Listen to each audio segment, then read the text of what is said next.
We're recording now. Joyce, good morning, Joyce. Hi, Debbie. Hi, Chris. Hi. Okay, I just want everybody to know this before we go officially doing everything. Our executive assistant to the advisory council, Mrs. Amanino, is sitting in the room with us. We just don't feel like squishing each other. Okay, so, and I'm going to make this report, say this again, and I will constantly be saying it. Anybody new who came on the line now and you have announcements, please put it in the chat and I'll give you a quick explanation. It makes it easier for the secretaries to be able to see that it's put in the minutes, or if it immediately has to go out to be, because of important time sensitive information, we want to make sure it's clear and we want to make sure that everybody sees it. So with that, I'm now, Joyce, you're on with me? Wait, I lost the, okay, sorry. That's okay, Joyce. Let's have a few minutes of silence. For everybody that we, first of all, for everyone we lost to COVID, for everyone with Black Lives Matter, because, And the anniversary of 9/11. and the anniversary of 9/11, which is a very sad time, but we should hold a minute of silence. So everyone, we'll do it right now.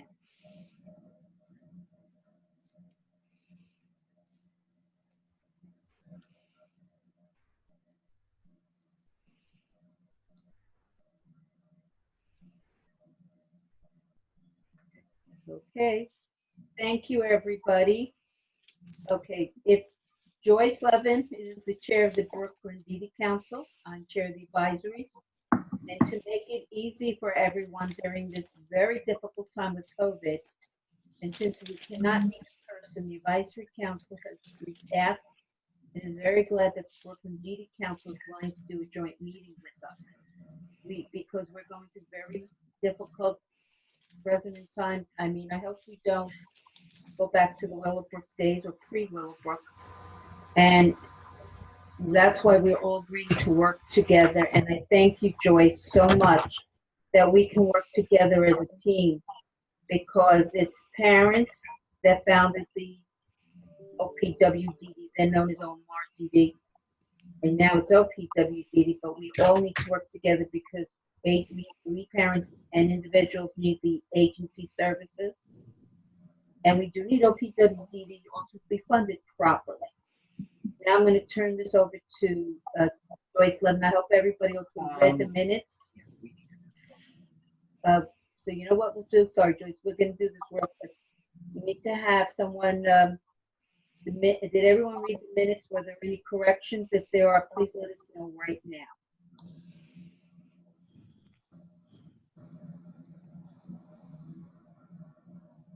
Okay, see, no one has raised their hand to say there was any problems with the minutes. I am now going to make a motion for the minutes to be accepted. So let's make this, because we need someone second. Well, I have Mrs. Menino. Okay, we're going to do it that way. Okay, minutes are approved. Thank you so much. Joyce, I'm turning it over to you now. Okay, thank you, Debbie and Chris, for having the joint meeting with the Brooklyn DD Council. It really has made things very smooth so that we can meet and get as many people involved as we can. Right now we have like 42 people on, which is great. Actually, Joyce, we have higher than that number. We have let's just say we have a higher number. It's growing faster.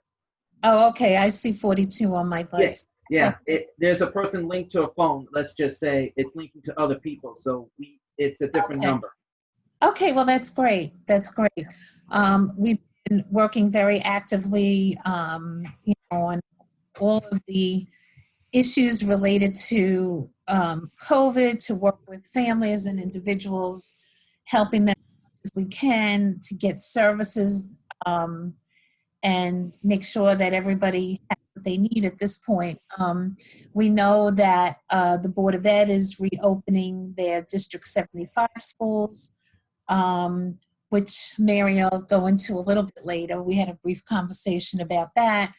Unfortunately, the non-District 75 schools were ready to reopen and were told by state ed, for the kids that graduated in June, they were supposed to offer them to provide services, obviously, because if they didn't get placed, but they were told by state ed, you can offer the service, but we're not going to pay you.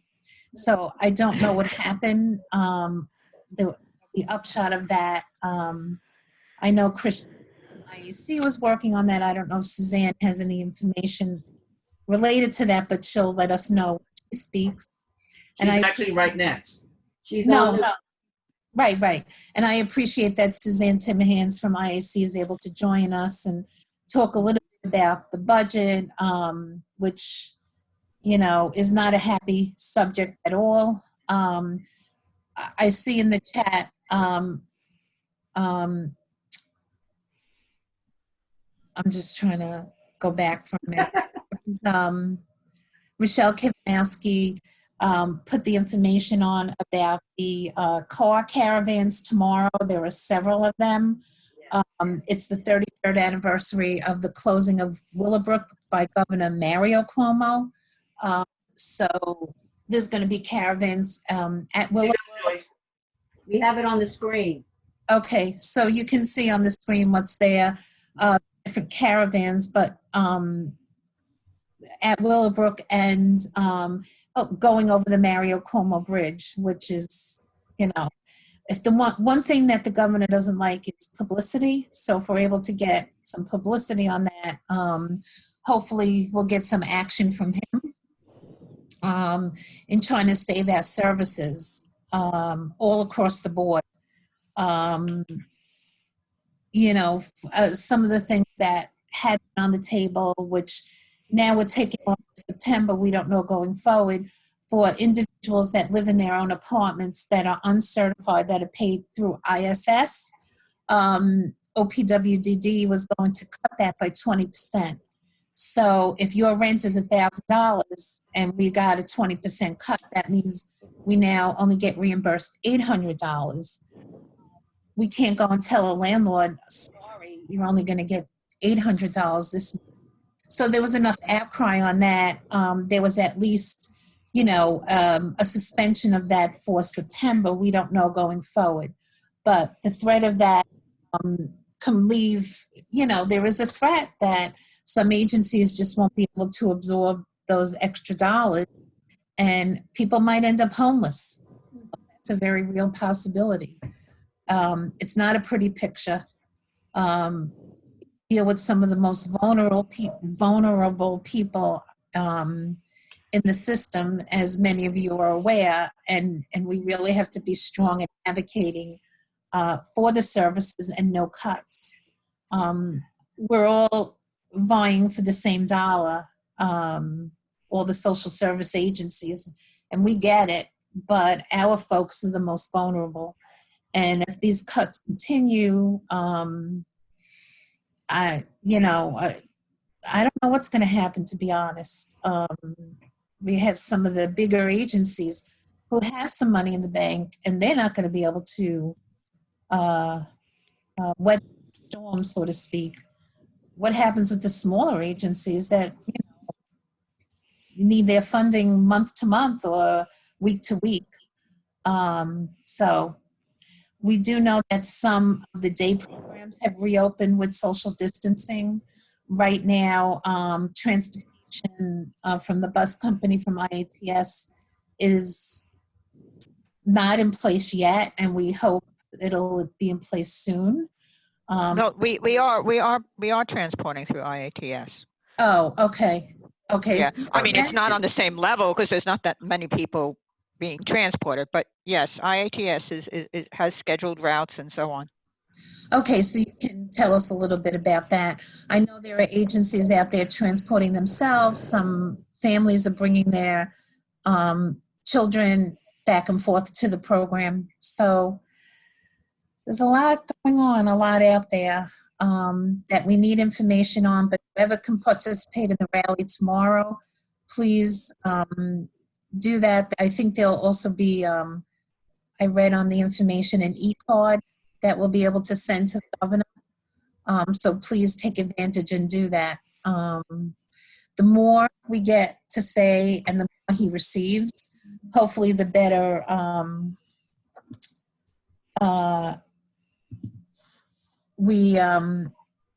the message will get out there and we'll get the funding that we need. Excuse me, Joyce, this is Deborah. Deborah, I want to add something in that maybe we should also do.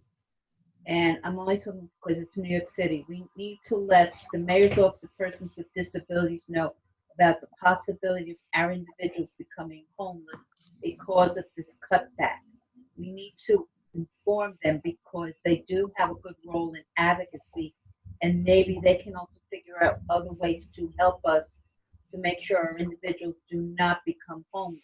We also need to educate our legislators, whether it's the city council up to the federal, because this is a very scary time.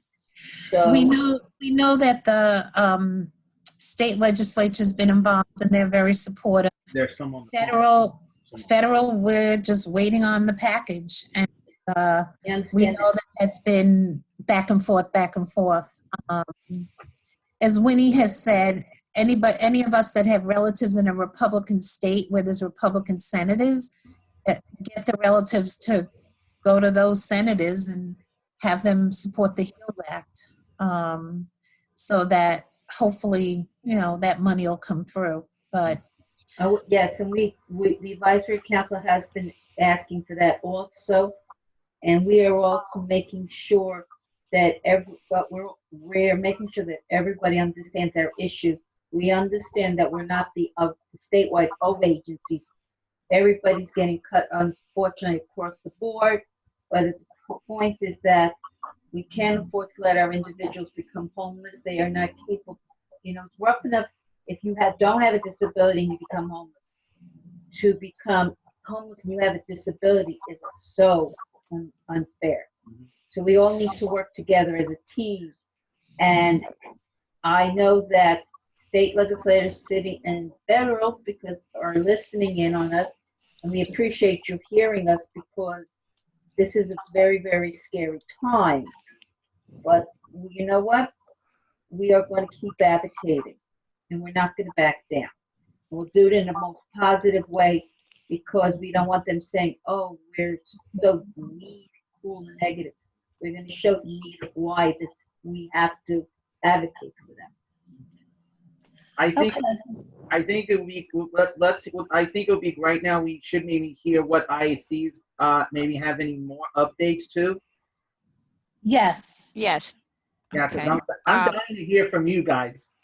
Hi, AIC. IAC, we're glad you're on. Yeah. the Hi. line. And I'm putting Hi, and I this have your name on the screen too. Oh, how exciting. Sorry you can't Okay. see it. Yeah. Anyway, this is Suzanne, and I yesterday actually, Tom and a group of other provider associations met in the governor's office, not with the governor, but with the governor's staff to discuss the budget issue. And I wish I had better news to share, except that they're saying everything depends upon what happens with the feds, because they need the money from the federal government in order to move forward and reinstitute some of the cuts or planned cuts or so on. And at this point, short of the election going the way we all hope it goes, and waiting until January, there doesn't seem to be much hope. I mean, people are very, very concerned that this package will not go through, and if it does go through, that the states will not be getting the monies that they need. At this point, no additional cuts have been announced, and I think what they're doing is they're trying to hold off and see what can and cannot be done before they start announcing additional cuts. But the cuts that are in place are the change in the therapeutic days for residential. This has a heavy impact on residences. The cost to maintain the residence remains the same, whether everyone is in the residence at the time or whether one or two are out on hospital or flex days or visiting families or whatever.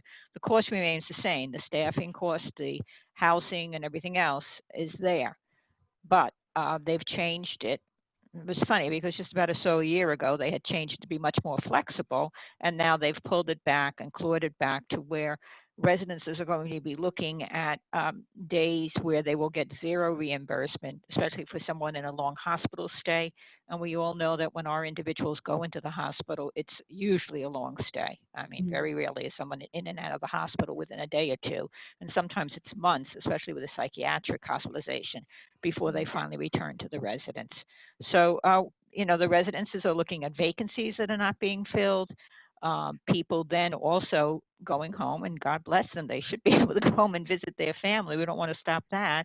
And people, again, being out for hospitalizations and all, where the amount of days that they can be out, where the residents will be reimbursed, are going to be significantly reduced.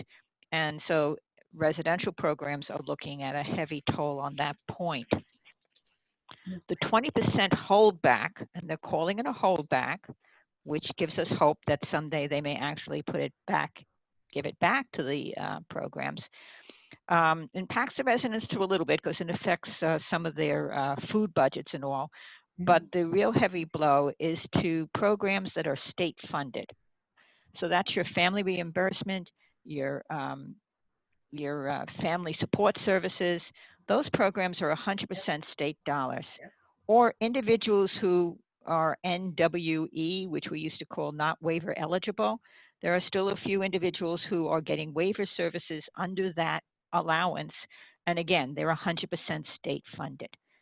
And then, of course, your self-direction budgets are state funded. So the 20% holdback means if you're in self-direction, whatever your budget spend allowance for the year is now 20% less. If you're a program providing family reimbursement, and I'm going to use a real easy number, let's say that you've contracted to provide $1,000, to distribute $1,000 of family reimbursement, it's not that you now only have $800 to distribute. What happens is whatever you give out, you only get paid back 80%. So if a family asks a family reimbursement program for $100 for a mattress pad, let's say, and I don't know how much mattress pads are, but again, and you give them the $100, they buy the mattress pad, you submit the receipt that $100 was spent on this product. The program that gave the $100 out to the family gets $80. Also, their staff, whatever staff person that's coordinating the family reimbursement program, their salary is only being reimbursed at 80%. So unless you're cutting your staff salary, but it's a vicious circle because if you cut your staff salary, then you only get 80% of the cut. So there's really no point in doing that. I was on the phone with a number of providers yesterday, and many of them are saying that they cannot make up the difference. They're putting some of these programs on pause, hopeful that things will change soon. And if it continues on for a long time, honestly, I don't see how programs can continue, especially the family reimbursement and family support services, which are pass-throughs. The agencies don't realize anything on those programs. Those are programs that are specifically designed to support individuals living at home with family members. And the service is, we get $100, we give you $100. There's no balance there that the agencies are pocketing. So, it's really, really very hard. And again, with self-direction also, the 80% gets put into place. Now, some FIs, the financial, I don't know, whatever FI stands for, those individuals that control the budgets and everything for the self-support, self-direction, they're saying that some of the bigger agencies, as was mentioned earlier, are absorbing the 20%. But it really is a desperate situation for most agencies because, again, the money from that helps support staff that are processing the budgets and processing the receipts and doing all the work, and you have to pay those salaries, and you're paying it 100% and getting 80%. So the 20% holdback is a big issue. They did set aside the application of it to the ISS rental subsidies. So at this point, at least through September, people who are dependent upon that will get 100% of that subsidy. They will not be getting 80%. So hopefully, that will continue. But again, it goes back to the feds providing money to the state, and then the state being able to filter it down. So there is advocacy going on at the federal level. ANCOR, the federal, really is very involved in that, and they've been sending out alerts that people have been responding to. I got a letter from my senator thanking me for my letter. But again, until the Democrats take over the Senate or whatever, we're not real hopeful that things will change dramatically. But keep pressing for it. Keep pressing especially your federal people, because that's where the dollars are sitting at this point. In terms of education, I'll just quickly review that. Chris told me that, again, to repeat about the 21-year-olds. Yes, people who normally would be entering, leaving Board of Ed at the age of 21, they are allowing those individuals to attend school programs, but with zero reimbursement. Now, most of our programs carried these individuals during the summer, maintained them on their roster, and provided services to them during the summer. They got no reimbursement for the summer, so they can't continue doing that. This is, it's really very, very difficult. So again, although they said, oh yeah, 21s can continue, but don't bill us because we have no intention of paying you. So the school programs are opening up. That's preschool and regular school, even early intervention. A few are opening in person. Some of them are doing a hybrid model, and some are doing all remote, with eventually moving probably to hybrid, where it's partly remote and partly in person. So they are doing what they can to keep their doors open. And the 20% holdback I mentioned, that also doesn't apply to our schools, but it does apply to school districts. So the school districts, and that's where early intervention gets approved, are going to have their belts tightened, because they're now being affected by that 20% holdback. I don't know what the impact would be on early intervention, but it's something to keep an eye on. Day hubs are opening. IATS is working with the programs. For the most part, the number of routes is very, very limited, because not many families are electing to send their individuals either back to the program or send them back on the bus systems. So, but we are working with them. I am about to post some information onto the website about the arrangements that we have made, what situation is going to be happening with IAT buses, so families who utilize that service will have confidence in what's going on and what procedures are in place. I'm also about to update the posting, which you can see on our website on the first page, about the rally. I just got some more current information on that, so I'm putting that on now. So I would encourage you to, seek out our website. And you could just look at the pictures and click on them, whatever seems to strike your fancy. You'll get some current information. Sorry to interrupt you, Suzanne. I just want you to know that we do have the updated from IAC in New York City Fairs about the mobile rally / car parade Thursday, 9/17. We did get the update, and we put it right on it's right now on the agenda, and we are putting it or our website, and also It was on the website. And website and Facebook page, so we're getting it in. I just wanted you to know, just let you know we got it. Thank you. Okay. Yeah, I mean, one of the things that is also on the website, it is National DSP Recognition Week this week. I don't know what activities are going on in the programs, but I know that the agencies always take advantage of that to put forward a special recognition of all the work, and especially this year, that the DSPs have done.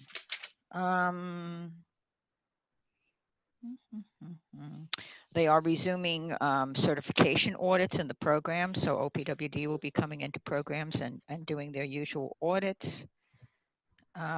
day habs that are opening are able now, at least until October 14th, to operate under a special allowance from the appendix that Kate Marley at PWD has worked so diligently on.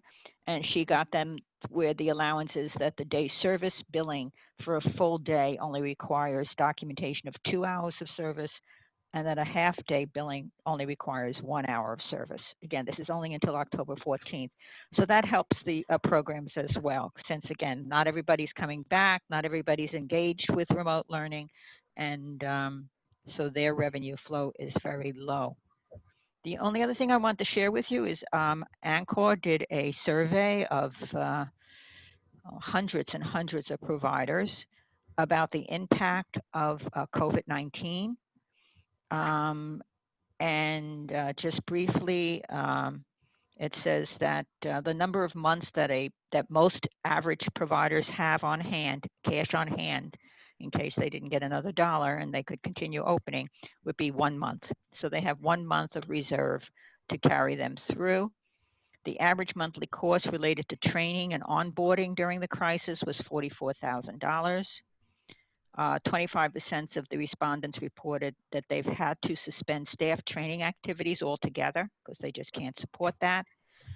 The average additional monthly cost related to overtime expenses was $77,000, and that 34% of the respondents reported that procuring PPE was a significant challenge, and that the average spent on a monthly basis on PPE and cleaning supplies was $28,000. Now, again, this is a combination of very large agencies. I think it was like a 2-to-1. I think 66% of them were large and 33% of them were smaller agencies. But all in all, they were all really facing a lot of additional costs and issues. And it said 62% of respondents reported having closed at least one employment-related program. And 68% of respondents reported having to close one or more service lines, resulting in a 32% average loss of revenue. So the agencies are facing, now this is a national thing, I don't know how much is happening in New York, but as I said yesterday, people have told me that they have put their family reimbursement programs on pause, that they're thinking long-term, whether they don't know whether they'll be able to sustain those kinds of services. ComHab is affected because some families are still reluctant to have the ComHab come into the home. Others have not been able to bring new people on with ComHab. The DDSOs are approving people for waiver, but if you're already on waiver and you're asking for additional services like ComHab, those approvals are very, very, very slow in coming because there's a lot of investigations and questions that need to be answered before the approval can be issued. So the programs that need to bring on additional people in order to make themselves whole are having difficulties in that regard. I'm sorry to interrupt, but we do have Lucy Omezi, and she needs to go to another meeting. Can we hold your report for a minute just to get Lucy on quickly? Oh, I'm done. I'm finished. I was about to say before you spoke, and that's my report. Thank you. Thank you for your report. And we're going to hold on to questions because we want Lucy. Lucy, please, can you hear me? Yes. Good morning. Good morning, everyone. How is everybody doing? As well as we can, Lucy. I know. You know what? I think Suzanne gave an amazing update. She really covered everything. I don't have much to add to what she's saying, except that, we're conducting a front door. That's my meeting.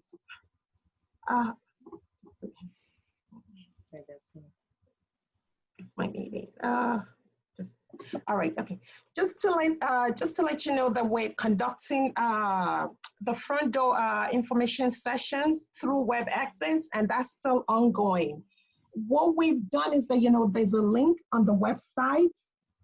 I'm distracted. Just wanted to tell the meeting that I'll be a little bit late.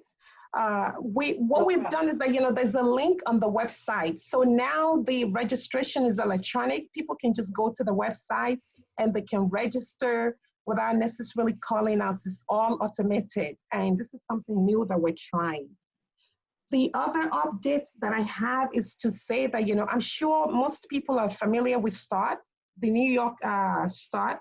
That's a Yes. crisis service, correct? So Yes. just to let you all know that START is converting to CSIDD, which is crisis services for individuals with developmental disabilities, effective October 1st. And that's going to be a Medicaid billable service. And that's also in an effort to kind of offset this current crisis that we're having with a 20% withhold, because previously START was a state-funded service, but now it's being converted into a Medicaid service. So really, that's all I have, because I think Suzanne covered everything. Yeah, you really did. Thank you. In fact, I learned a few things as well. So, yeah, so thank you. I'm sorry if there are no questions. I really, I apologize that I'm rushing, but. I understand, Lucy. What we'll do is if we do get questions, we can talk later, and I will let you know if there are any questions that need to be answered. I understand you have to go to the meeting, and I will get the hold of the questions and get back to you. Okay? All right. All right. Thank you all so much. You're welcome. But also, just like you know, And we know Angela's on too, so yes. also let Angela handle the other questions too, if possible. Thank you, Lucy. We understand you have to go to the meeting. Suzanne? Suzanne, you still with Yes. us? Okay. I'm still with you. All Because right. I have a question But for you, before Deborah goes on, I just want to, because there's one thing that you guys also asked me to put up, is the rules of, when you guys are going tomorrow. These are the rules of, because I know Winnie and Joyce, you asked me to make sure this was on, so I made sure I put this on. It's very important, everyone. You need, I'm wearing the shirt for a reason, is please make sure you wear the face mask, and please, follow these rules that IAC has put up. It is extremely important. If it's possible, wear a red shirt tomorrow, but I can't because I got to wear this tomorrow. No, but I can, and I have a red mask too, so I will do both and be photographed. Yeah. Yes. Yeah. Well, Anna is wearing a red shirt next to us. But I just want everyone to know to please follow these. And if you have questions about this, I can put it up again later on. But I know this is time for questions for IAC. Or if Angela's with us, also Angela's here. So, Are you here still with us, Angela? It's only because I can't see, because we have the rules for the mobile rally on the screen. Did you unmute her, please? I don't Or can you unmute Angela? Thank you. but does anyone have What's the question? No, I wanted to make sure that everyone knew that they had questions hi, for Angela. you. Hi, Angela. So nice to see you. Nice. Nice video. The reason why I'm asking is Lucy did have to go to another meeting. So if somebody has a question for OPWDD, I know you're on, so I'm just, And you can forward the and you information. can forward the information, and if anything comes, we'll also see you get it too. Right, does anybody have questions for Suzanne or OPW Angela Blades, our family support coordinator for Brooklyn? We have one person just raised, Carrie Banks. Hello, Carrie. I know you're there, Carrie, because you just raised your hand. Yes, I do have a question, Angela. Hi, good to see you. I'm wondering, Lucy spoke about the new system for getting information about it being online. Check your thing. I just responded to you. Oh, okay. Sorry. Email me the question. Okay. Sorry. Thanks. I just wanted, for everybody else, I was just asking about phone access for people who are not. Well, at the moment, I can answer the question the best I can. I've only come across it twice since we've been off, and the front door staff has handled it. I'm not quite sure how they handled it. That's why I asked you to email me so I can get a definitive answer for you. All right. Thanks, Angela. I appreciate it. What has happened so far with one of the care managers, they opened their computer and had the parents link up somehow. I guess on the phone, they told them the question and they, responded to it. Mhm. That's the way I interpreted the care manager's response. And then we had one I know that was in Russian, so she could not get access to email. Yeah. So I'm not sure how they handled it. So I'm going to investigate. Once you send me the email, I'll forward it on and see what they answer and get back to you. Okay. Okay? Thank you. You're welcome. And thank you too. I appreciate, because that's very important.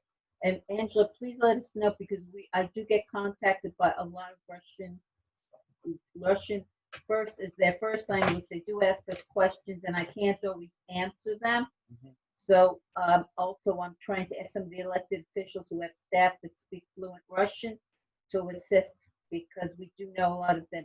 I happen to live in a very Well, the DDRO has a linkage with a communication service, so we would go through that.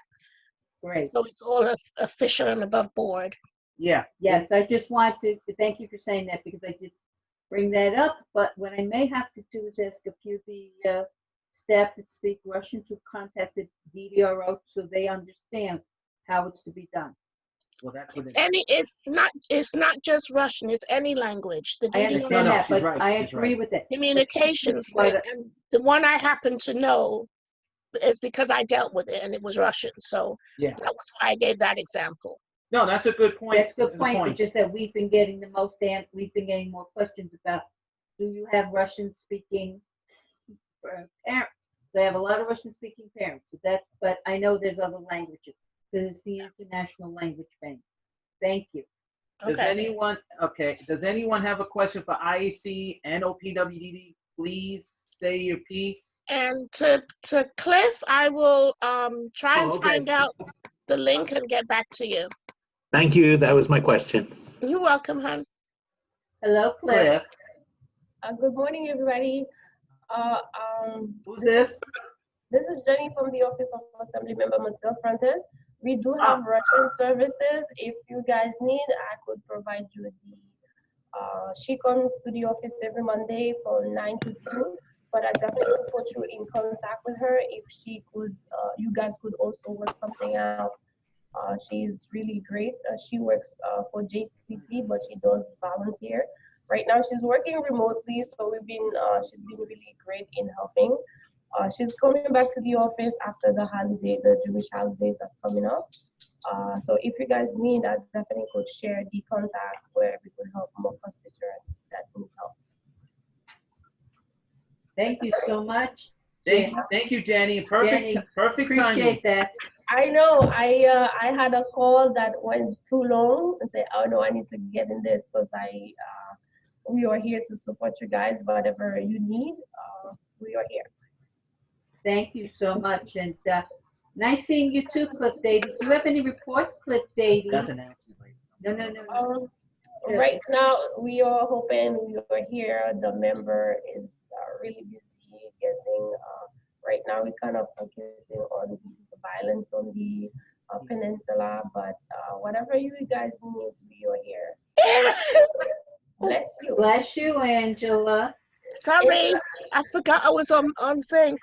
Oh no, that's okay. That's a wish. It's okay. My birthday is in 8 days. I will take that as a wish.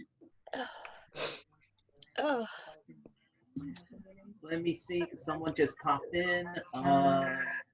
Okay, okay. Does anyone have any other questions for IEC or OPWDD?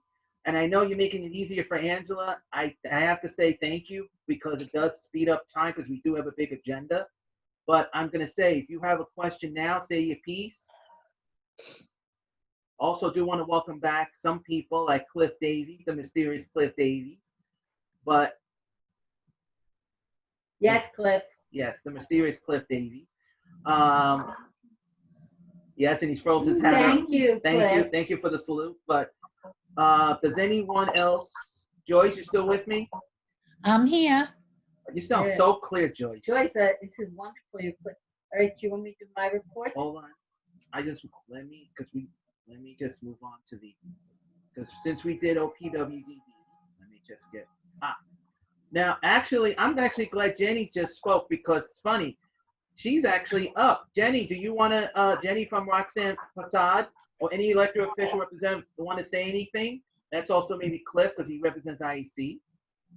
Cliff, no, he represents A. I mean, ACS, ACS. the developmental disabilities. Hello, Cliff. Hi, I wasn't expecting to speak. Well, guess what? You're part, as ACS, you are part in the border, like, you You know. do work with the developmental disabilities. I do truly work with families throughout New York City, and yes, youngsters that are in care, and families that are in mayoral agency programs, and families that may be struggling. You know, what we see, and I'm going to keep it kind of short, is people struggling. You know, when children don't have, when people are, for lack of a better word, stuck with each other, you know, for a long period of time, that exacerbates family problems.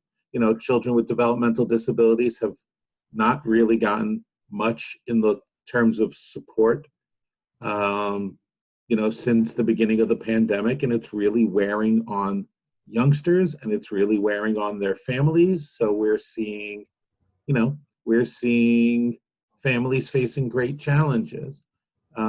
Even within our own system, a lot of the reports that we get where our staff are able to go out and, you know, interview families or investigate allegations. A lot of those allegations come from schools or come from doctors, and when schools are closed and doctors are busy treating people with COVID, you know, that impacts, you know, our work. So it's been a challenge. We had a wonderful second annual Developmental Disabilities Resource Expo that was in the works for April, and that got first canceled and pushed back to October. And now it's from October, it's been pushed back further. So for those people who wanted to participate, we're still working on it. We're gonna maybe try to make it an online thing. We're gonna try to make it remote. And so we're just beginning that process now. But we're still happy to help families. I still get those calls every single day and try to support. And the challenges are greater than they've been in the past, where, you know, a child has COVID and the child's in the hospital and the family's not willing to pick the child up, or a parent passed away from COVID and there really isn't anybody to be that young person's guardian or caretaker. So our challenges have become even greater. But wherever we are, we're doing our best to serve the kids and the families of New York City, and that's not going to change. So that's my report. And, Cliff, when you have a chance, look at your chat. There's someone's asking you a question. Oh, sure, of course. It's one of your fan clubs, but I Cliff. don't know that I have a fan club. Cliff. Excuse me, where your fan club is here.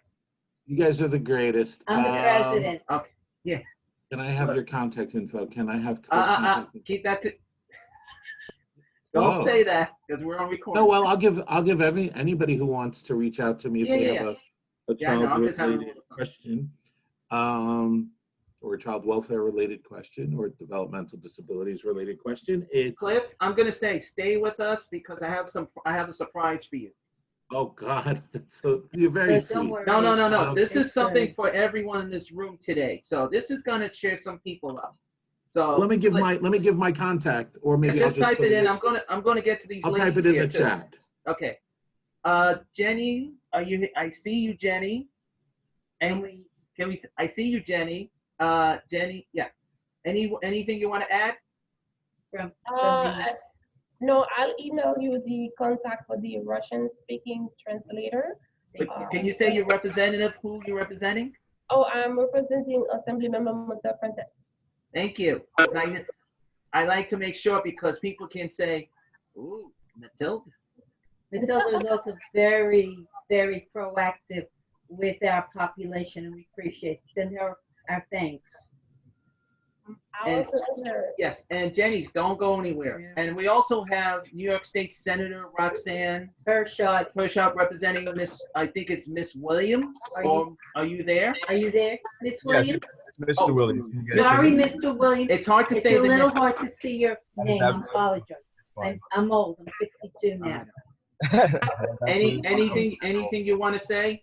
Well, for one, just the senator really wants to send her regards to you all throughout this trying time. But just as well to take as much information back so that we can circulate and stay informed and see what we can do on the state side as much as possible. And I do apologize, Mr. Williams. It's hard to see your name because I'm not familiar with the first name. Oh no, that's absolutely fine. That's absolutely fine. No worries, no worries. But thank you guys so much for having You're us. welcome. But I also do want to thank the representatives who are here. Anyone else who's here representing elected official or city right now? Isn't it city, state, federal, we work with all of you. You are elected officials. I know a fact that we do had a Congress representative from Max Rose was here. I think she might be in between two meetings. But as I said before, and IEC, you can hear this as well because I'm glad you're still on with us. And Joyce, you agree with me that we had last month, it's in our minutes, we had State Senator Andrew Gonzalez who spoke. So this was a big help. It so far is getting a big help, but we still need to continue. Joyce, do you want to add any more of your chairperson's report? No, that's it. Thank you, Chris. Okay. I will do the New York City Department of Health and Mental Hygiene. Oh, I'm actually here. Oh, Gavin, you Oh, okay. hey. All right, Gavin, after Debbie, then we'll get after Debbie's report, then we'll start with you. all right, Okay. Gavin? Yeah. Okay. All right, good morning, everyone, again. Okay, I'm gonna try to, first I'm gonna ask everyone, I hope everyone has done something very important. I hope everybody's filled out your census form. I also hope that when you filled it out, you put in somewhere in there the word disability or disabled that says for your household. That's one. Two, please everyone wear a mask. We will also, again, as you see, Mr. Greif is working with, because he's a member of many MTA committees. He is wearing the shirt because he was helping handing out by volunteer masks. So if you need masks, go visit any train station, and then you can get them free. We know it's expensive and washable or the paper. Depends on what you're capable of wearing. I just want you to know also, OPWD updated their website. Now, the reason I say is I've been getting a lot of emails this morning. In fact, at 10:05, I got an email about their updated interim guidance regarding non-emergency site visits of certified facilities. I'm not going to read the report because it's going to take time. And it will be added to the minutes. But it will be added into the minutes. Over the last 3 days, I've gotten a lot of updated reports from OPWD. They have told us they made their site more friendlier, easier to get on. We will try that and let everybody know and share the information. Also, I hope everybody is registered to vote. Which I'll be mentioning. And it is very important because we have to have our voices heard, and your vote is one way. And please, I'm saying this, and I say this every time I speak, I don't care if you're a Republican or Democrat. I'm just asking you to go out and vote. I'm also asking everybody to contact the elected officials so that you let them know how cuts to the family support program that the advisory council advocates for, and yes, the adult services residential programs too. True, the advisory councils do not have true oversight, and I'm not saying that. But one of the roles of the advisory councils that was set up is to help families eventually prepare their child to go into some form of a residential placement and also adult services.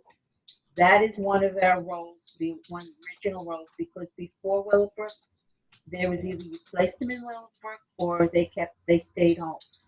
So these are very important, and we're letting the elected officials know that any cuts to residential programs is very upsetting to us. So that is my report. We will be meeting if, yes, I forgot. There's one important thing I want to say. Yes, you're right about being, sometimes get a little upset because Christopher or I send a lot of repeat emails. Well, I get texts and I get emails saying, I never got your report, please resend it. And also I have staff people who are with working with more than one agency and one position. And yes, things are going to be repeated. Right now, they need to be repeated. It has to be kept up because we're in a crisis. First with COVID, which was very dangerous to our population. As I'm talking about individuals, staff, and families.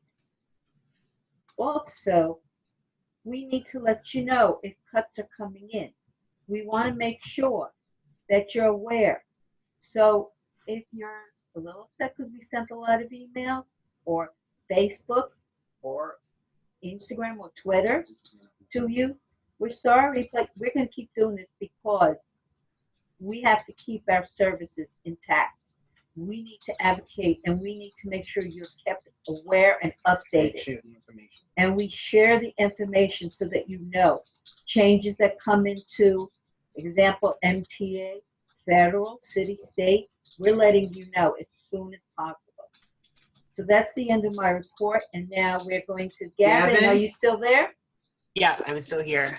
Okay, Gavin, very nice. I'm glad you were able to make it. Can you please Yeah, do a no, thank you. report for us? For being here. I wanted to start out just giving a little bit of a COVID update from the health department. So the New York City Department of Health is continuing its COVID-19 response and preparation efforts. And we're focusing on equitable healthcare specifically related to the groups that are most affected. There's specific breakdowns of this. And we are also focusing on our resurgence indicators, including assessment and the volume and severity of new infections, hospital capacity, and the progress of the city's Test and Trace Corps, which is under the leadership of Health and Hospitals, to get New Yorkers tested and provide care to cases and their contacts. So a little bit of an overview of the pandemic. Worldwide, there are 27 plus million cases of infection that have been identified so far, 6 million plus of which are in the US. And there's over 192,000 confirmed deaths and counting in the US.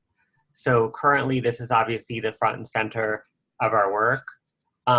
We're now in the suppression phase to stem the virus, and we're currently working on a bunch of different activities. We're frequently updating information for the public, and I'll send you that website in the chat. And we're also issuing guidance to service providers. In addition, as I said, we're working with Health and Hospitals to focus on supporting citywide testing, contact tracing, and connection to care through test and trace.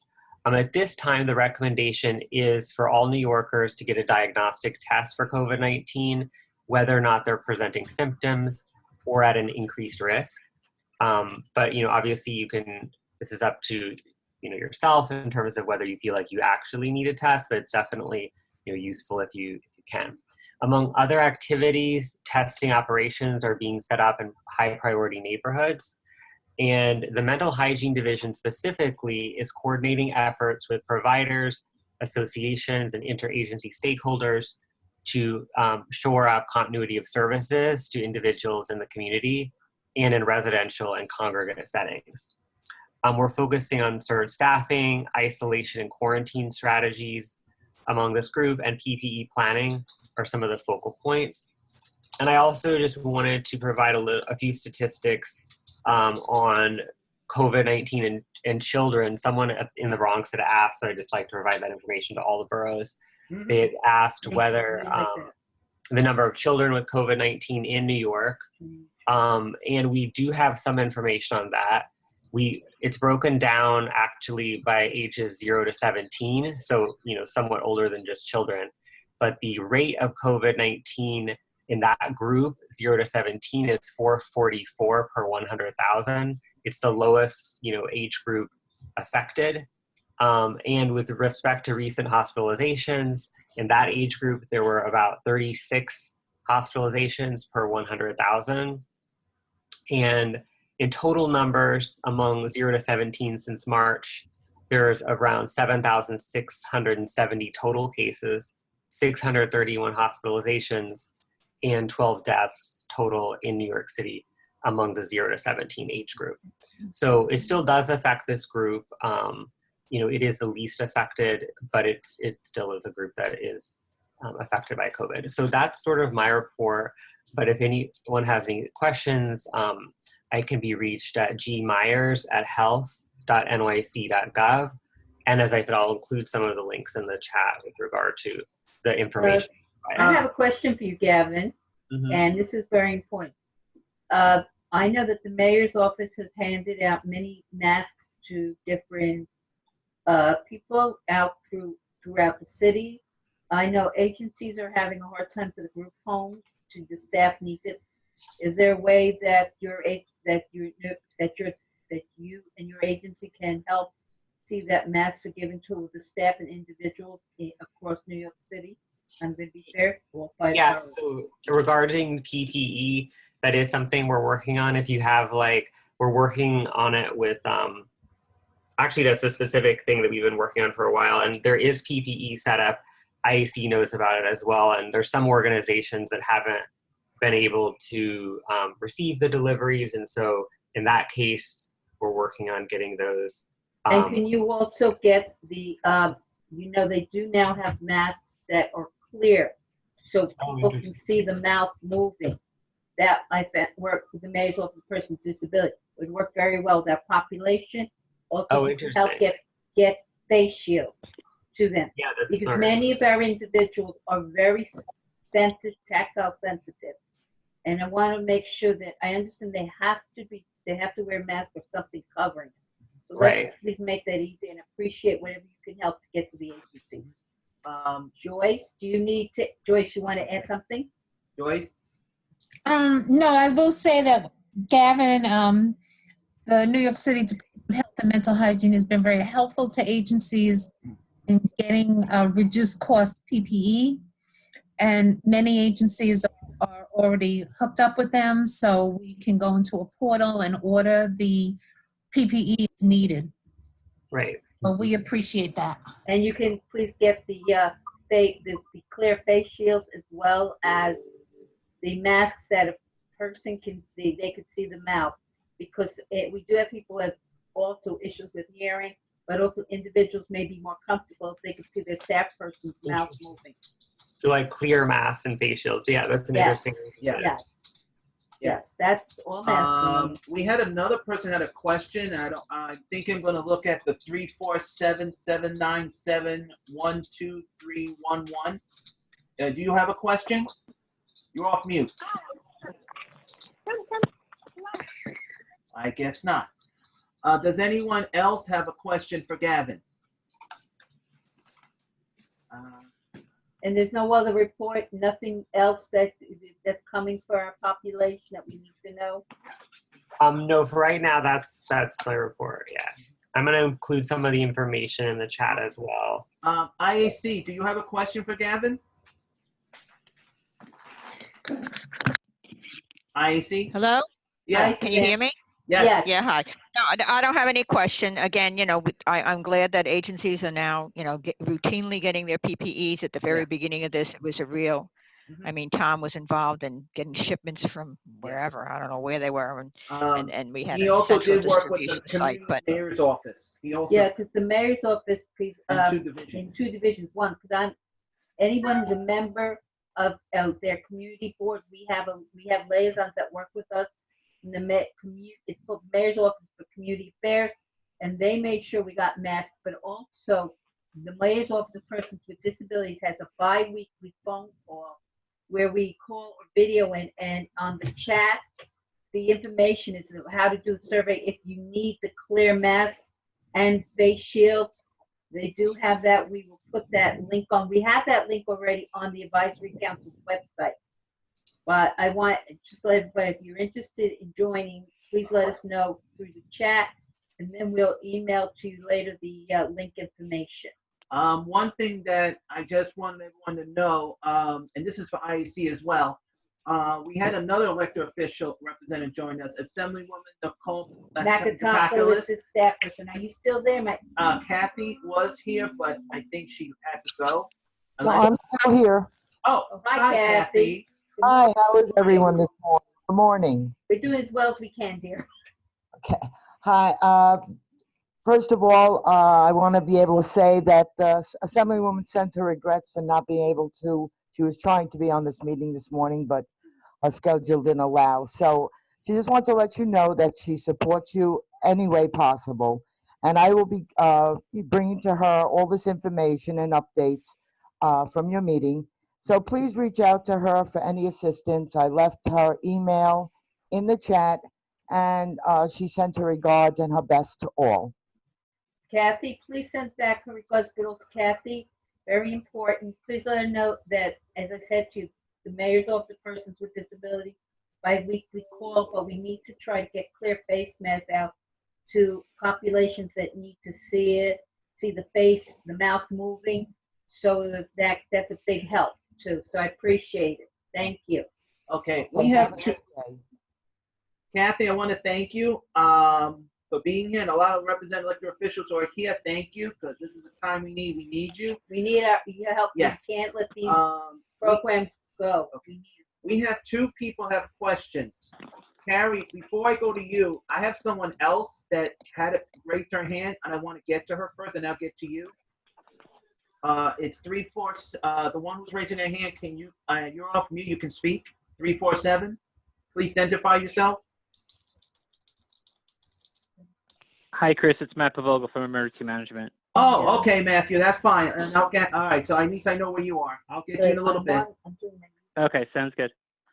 Okay. Matthew will be joining with me on my report a little bit. Something to cheer everyone up. Carrie, you there? Yeah, hi. This is a question for Gavin. This is Carrie Banks from the Brooklyn Public Library. Actually, it's two questions. First of all, you said you're opening new testing sites in hard-hit neighborhoods. Can you let us know what those are and how we can find them?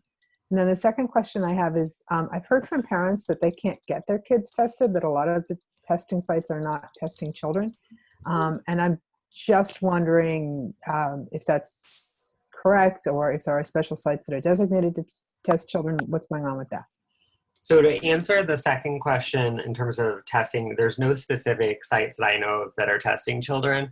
So it's basically provider specific, if the provider feels like it's medically indicated or and so forth. So that's much more specific.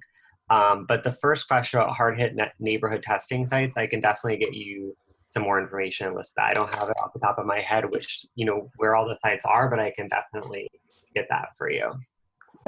Great, thank you. I'll put my email in chat. It wasn't that the issue was that not whether the children were eligible to be tested or should be tested, but that the testing sites didn't have the capacity or expertise to test the children. I mean, that's interesting because okay, I'll have to find out more about that then. My understanding was that the testing would be the same, but it would just be in that age group, but I can look into that as well. Carrie, this is Chris, and I'm going to vouch with Gavin.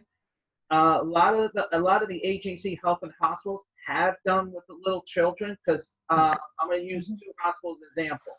Tony Allen Hospital and Woolhall have done children, because I was actually at Flushing the other day testing out the new camera at that station, and I see little kids going to get tested. So I think the information needs to be, I think also you should bring this up also to MOPED tomorrow as well. And Gavin, if you can bring it up to MOPED is Friday. This Friday. I'm used to the other day, sorry. Friday, I think that needs to be brought up as well. But Gavin, if you can bring it up too, it can go in all directions. We need that help. It can be. Because because right now, we're all coming up the flu season, and they want to make sure their kids are all staying healthy. And I agree with Carrie 100% on that. Okay. So, Gavin, do not leave, because I have a surprise for you too. Okay. And I'm going to say a lot of good news, and Carrie's going to be excited too. Sounds good. I know the news. And let's just keep it that way. 1 second. Everyone is chatting, and I'm glad. Okay. Oh, you're welcome, Carrie. Because I'm trying to. All right, Okay. Joyce? Joyce did. Now, Joyce, this is for you and Debbie to remind everyone. Yes, I hope everyone can see this.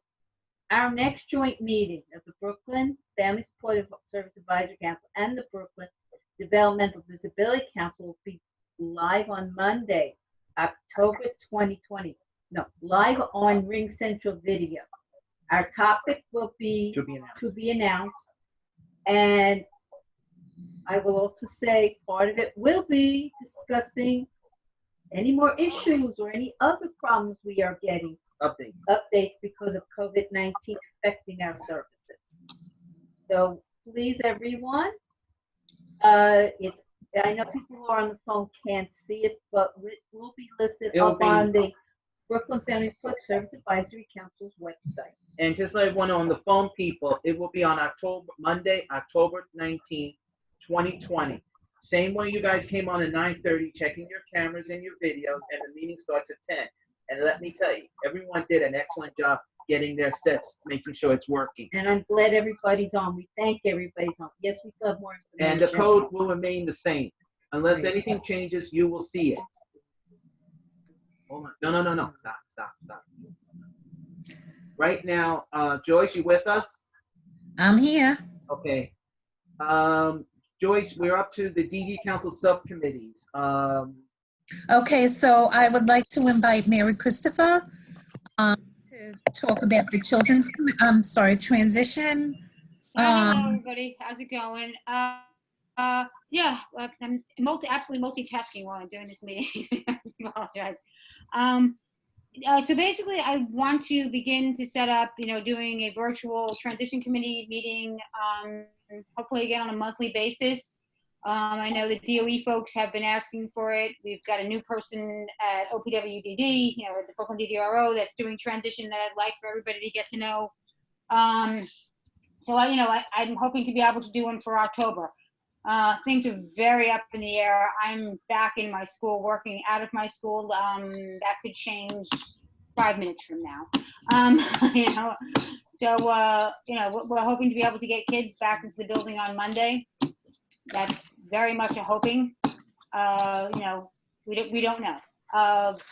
Looks as if transportation is in place for the kids to come in and all that, but again, it's, it really looks as if the union is pushing very hard to make us all go to remote, in spite of the fact that many of us feel that students should should have the opportunity to be back in school.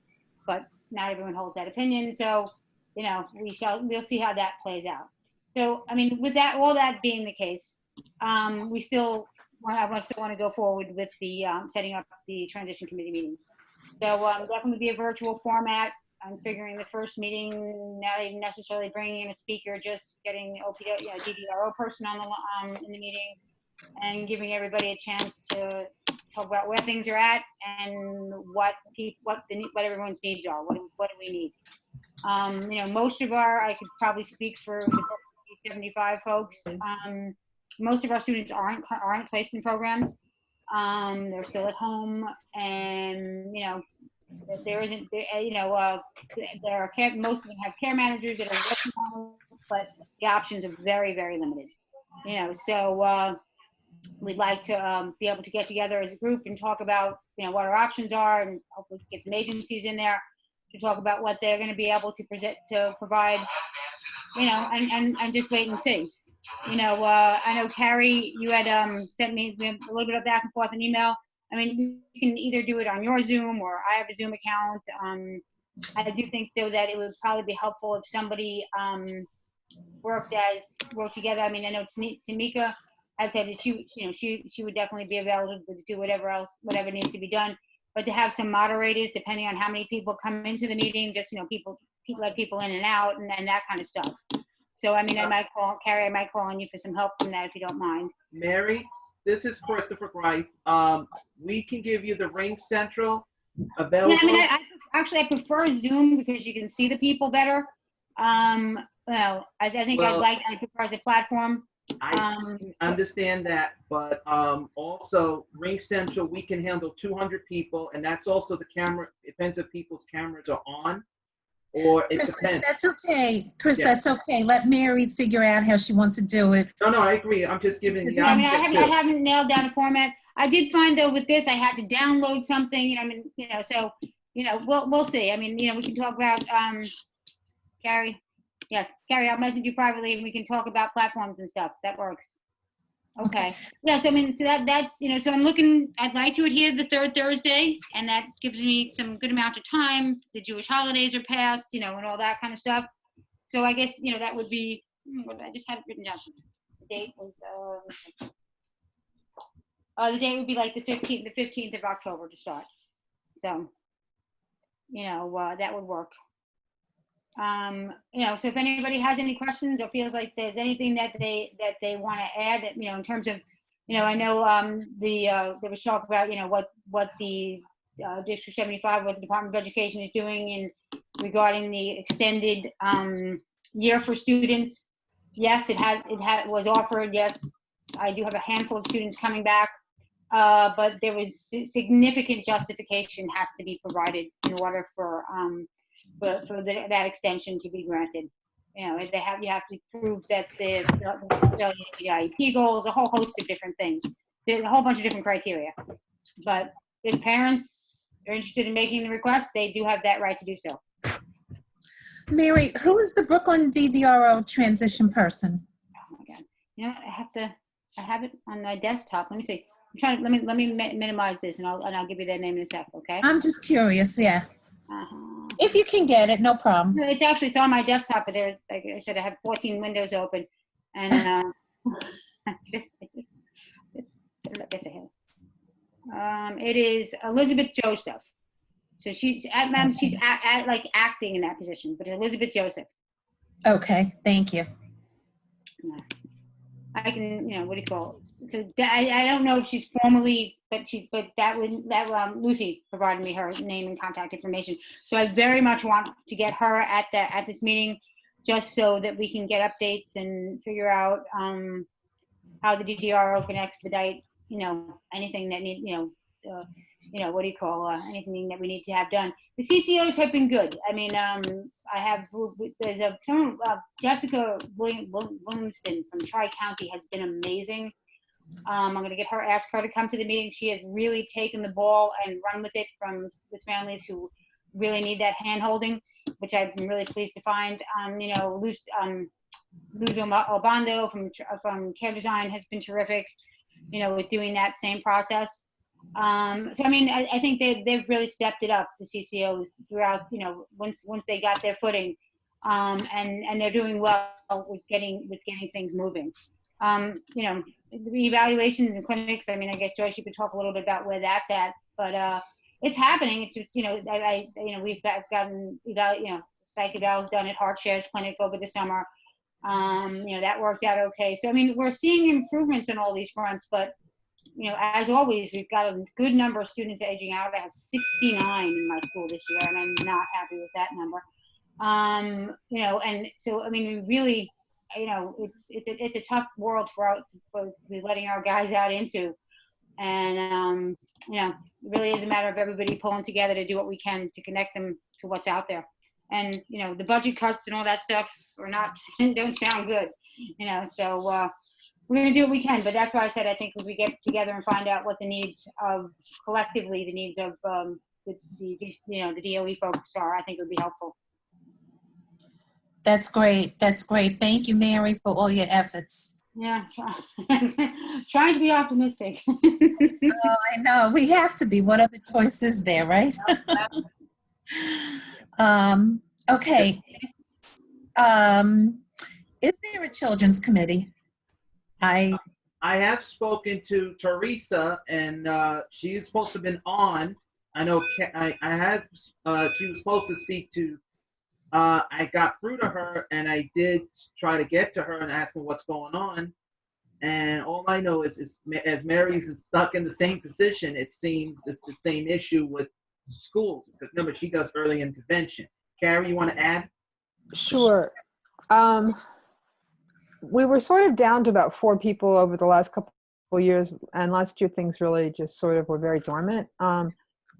We had been doing programs and such at the library. The library's closed, that's harder, and a key person retired. So Teresa's really the only person on the committee right now. I'm there as I am always to help and facilitate things, but I'm not, I'm not a council member. Brooklyn Public Library is not a council member. We can't be. I can't really be on the committee. I can just give it as much support as I can. So there are at least the two of us who are really interested in having a children's committee. We need more people. We need parents. We need other educators. And so the answer is, Joyce, it's in limbo right now, but really I leaning understand. towards there isn't a committee at this point. I know that Yeah. not that we don't want one, but that there's just nobody to do it. Yeah, no, I understand, and I can imagine that Teresa's probably overwhelmed with getting her Yes. school ready. And today is And, the you know, technical first day of school. I'll try maybe give her a call in October after her school's open Yeah. and see where things are at. But thank you. Sure. And if there's any way that I can help, please let me know. Sharing information about it, whatever.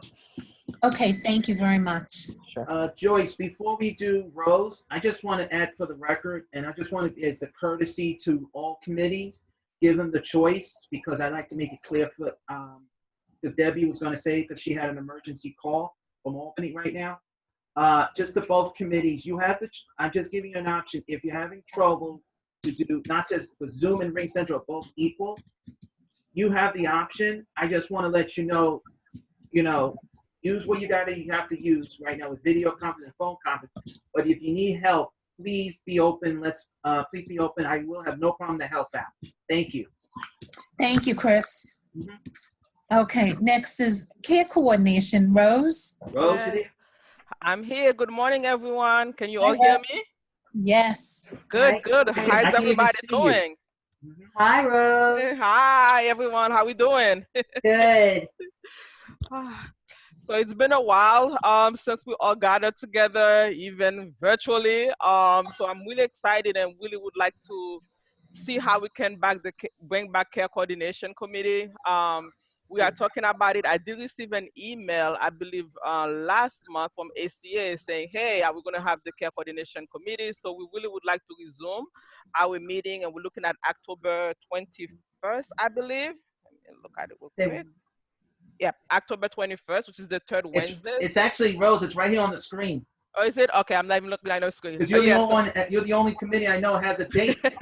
Yeah, so that's the date we are looking at tentatively. And I really would like for this meeting to be more, the three CCOs, together with PHP, all of us coming together and brainstorming what topic that we want to bring forth, right? We want to know what's going on with day services, reopening. I'm really curious about the webinar that we're going to be having tomorrow with OPWDD about day services return. Hopefully we'll have more information from that webinar to kind of see where we're going, with the committee. I know for my agency, we actually have a few clients returning for DayHab. As everyone mentioned, we had basically identified, there were 10 individuals that wanted to return to DayHab, and we have bus company running, and we only be able to bring back 2 individuals to program. So really a lot of family members are not electing right now to send, their loved one back, into the program. We did our safety plan. We reviewed the safety plan with the family members. We sent our safety plan with the care managers. To also know what's going on. So that's why I think this meeting is going to be really crucial to have the CCOs on board so we can understand how the care managers are also communicating this information with the family. It is, dire time. We are all afraid. The pandemic is still here. We still don't have a cure, but you know what? We still have to be able to step out, right? We have, I know for my agency, we really went back and review all the safety plan and the guideline to see. And the 2 clients that came into program, the 2 individuals that came into program, they were really excited and they were really looking forward to see their peers. And it was really sad that we only have 2 people to, that showed up on the bus. We start the temperature check from the family's home, right? The bus company is doing temperature check before they get on the bus. We do as much as we can to, ensure family that, it is safe. We started again with a small group.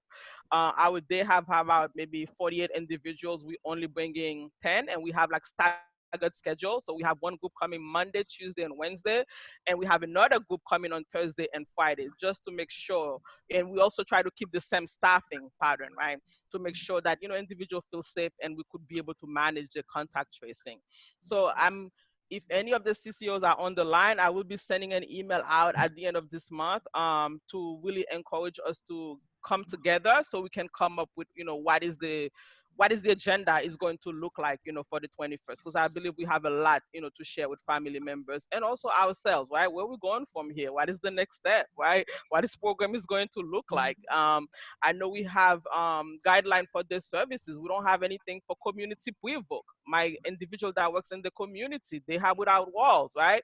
A lot of the community sites, you know, they're not taking our individual back. A lot of the senior centers not taking anyone back. And sometimes if they are, they're only taking 2 clients back, right?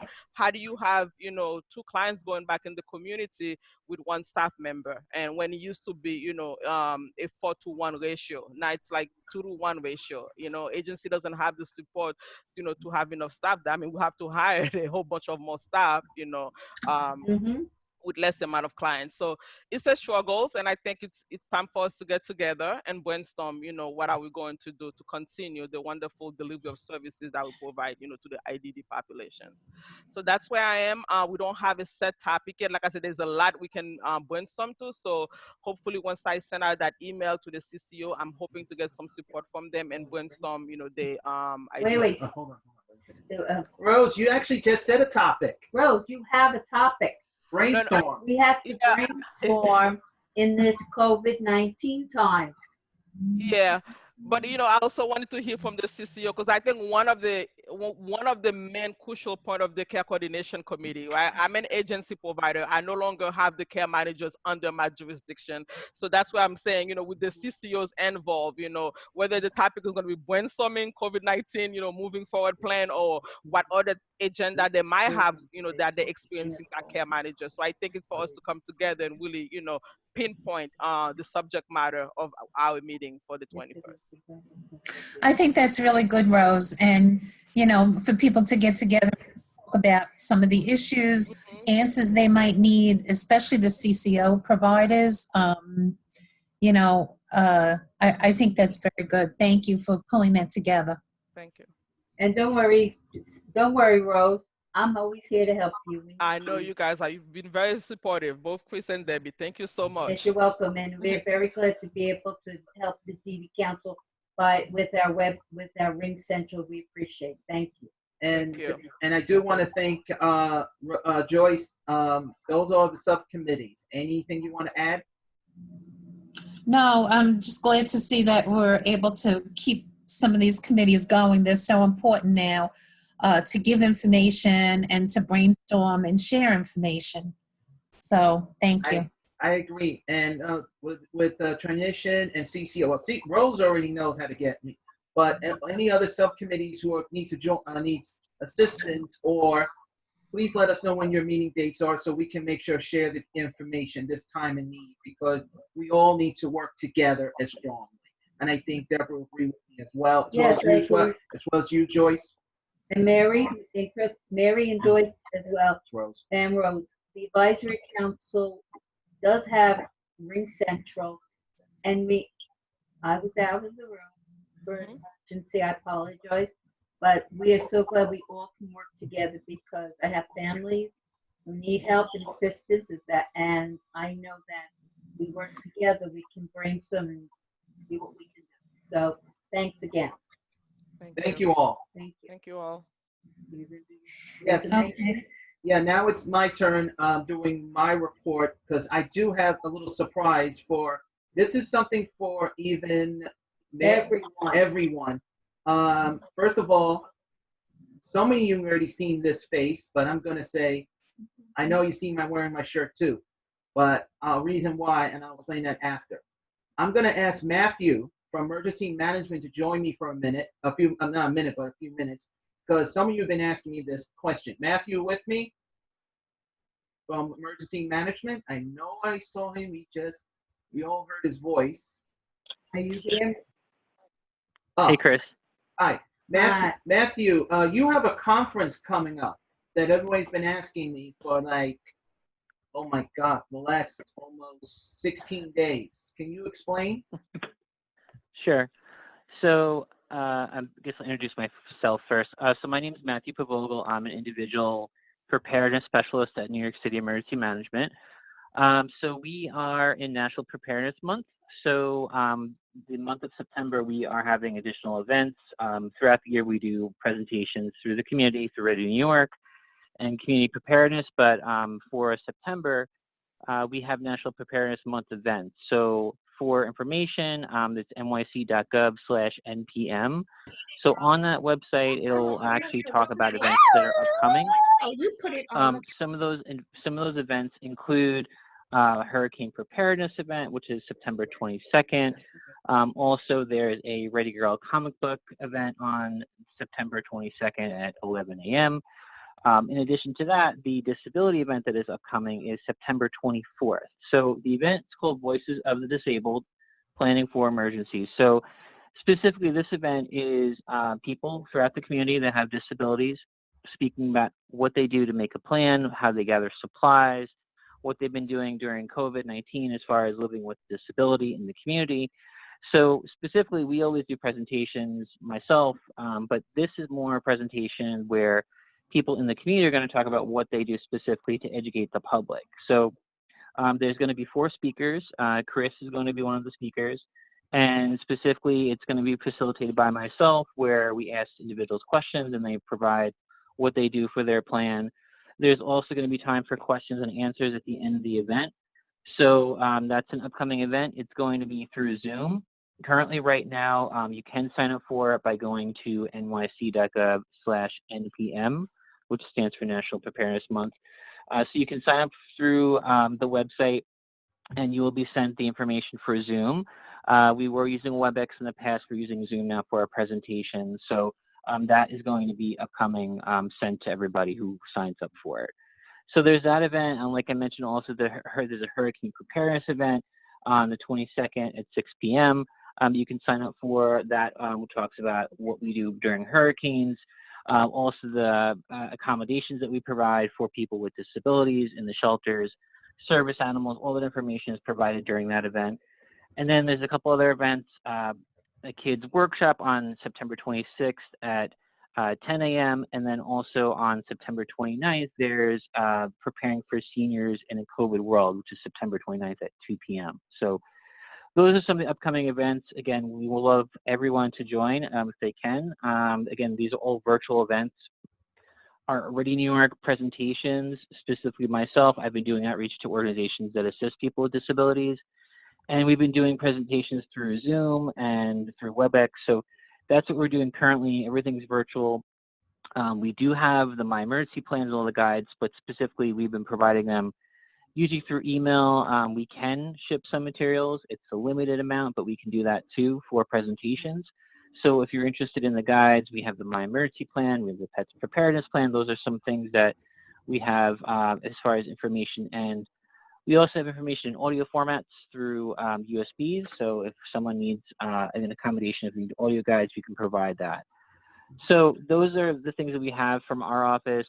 Again, for preparedness specifically too, we have the Ready NYC app and also Notify NYC app. Those are 2 main programs that we promote from our office for educating the public.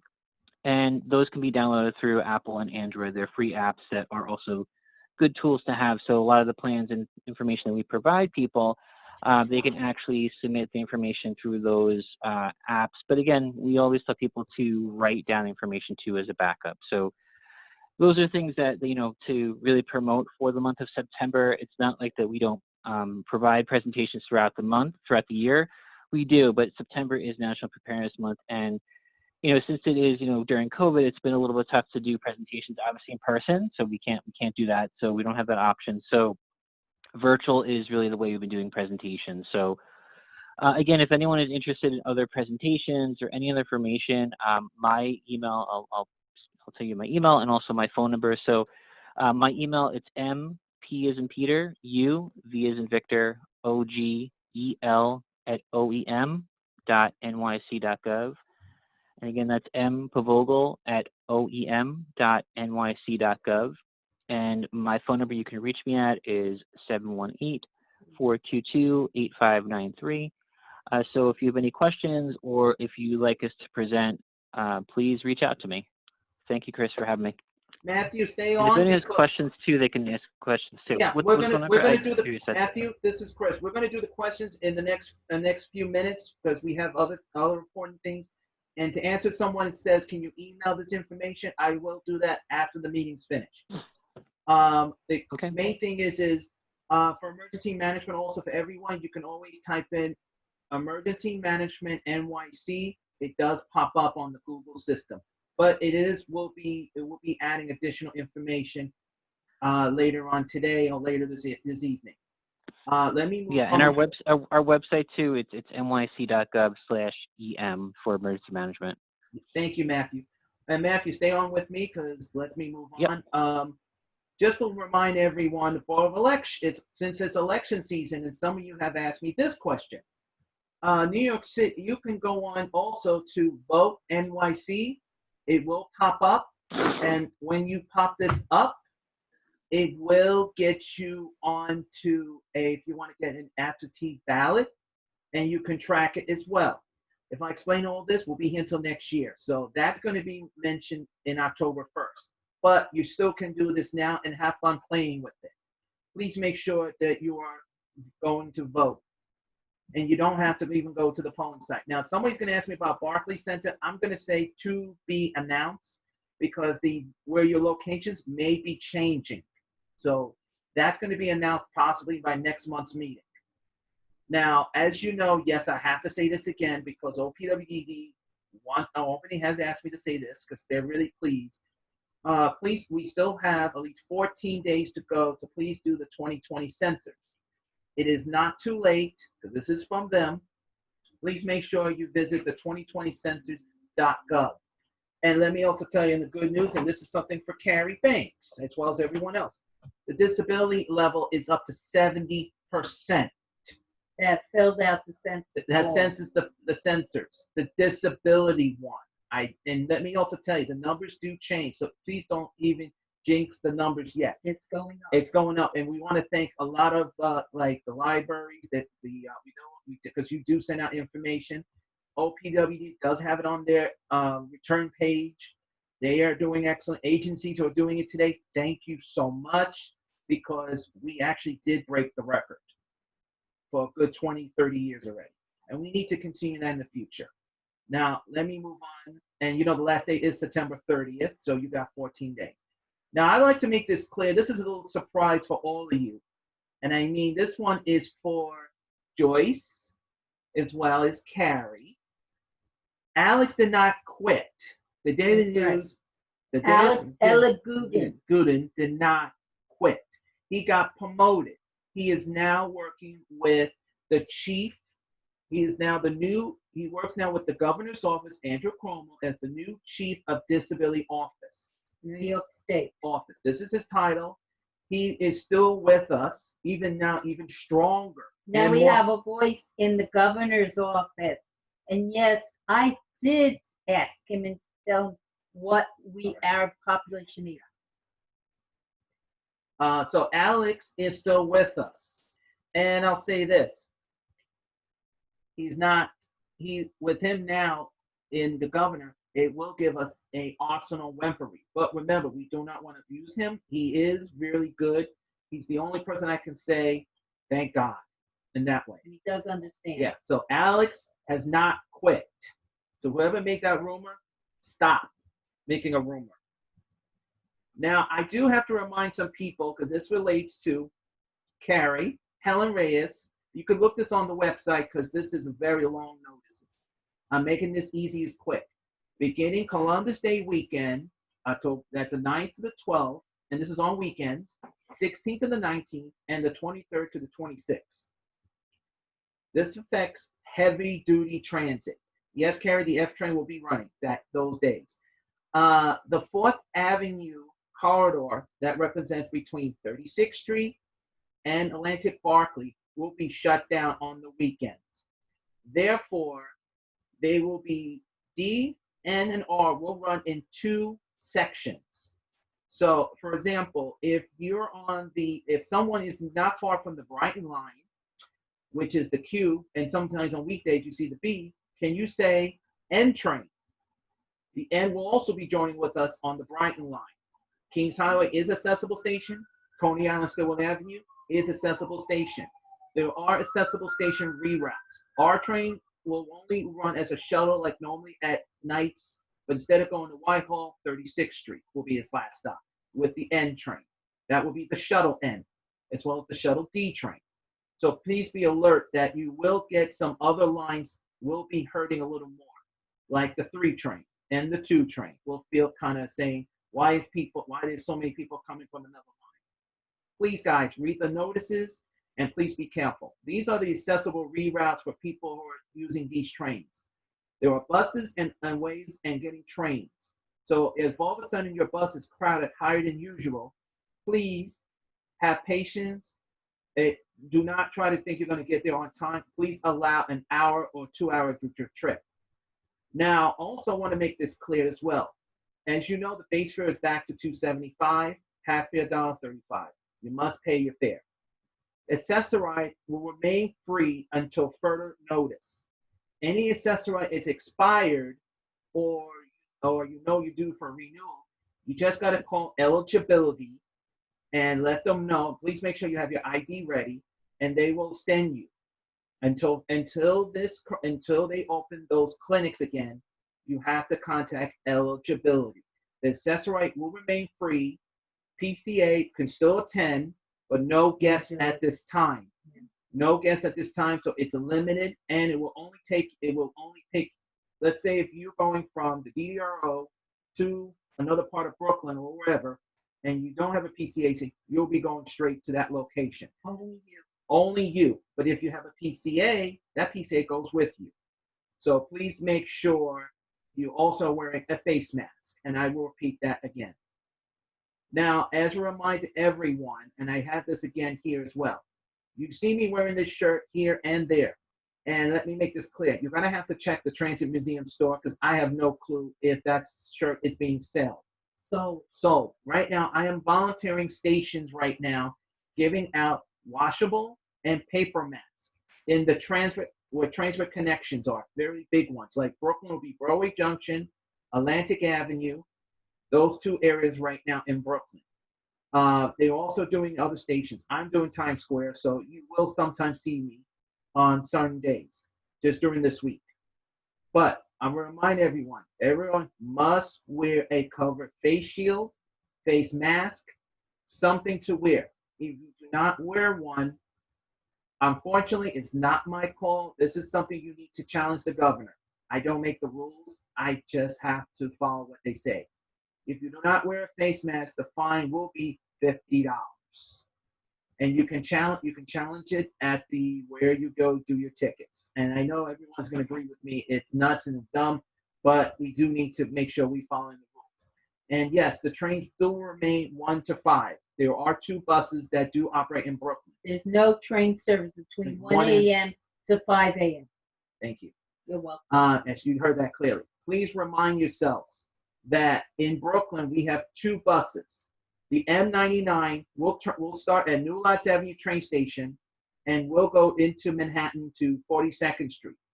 There is also a B99 bus that starts at Midwood Junction, and that will terminate at 59th Street Columbus Circle.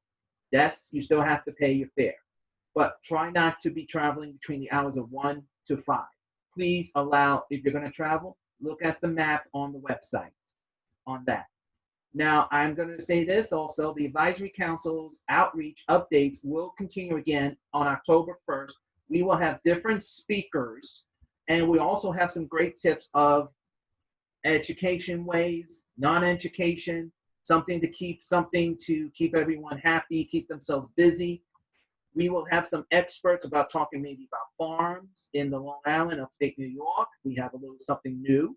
And we will continue, as Matthew just spoke a few minutes ago, about emergency management and how to keep yourself, busy. And his information is available on our website. Does anyone have any questions at this time for me? I know I saw questions from Helen Reyes.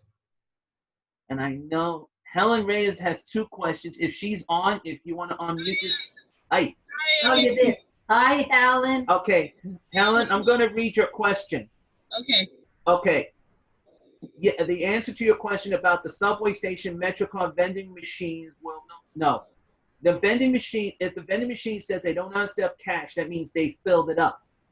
That means they know that the guy's going to have to come and take the money out. The Omni will be announced later next year. So I will get back to you on that in another time. The other question I know you said about shirts. Yeah.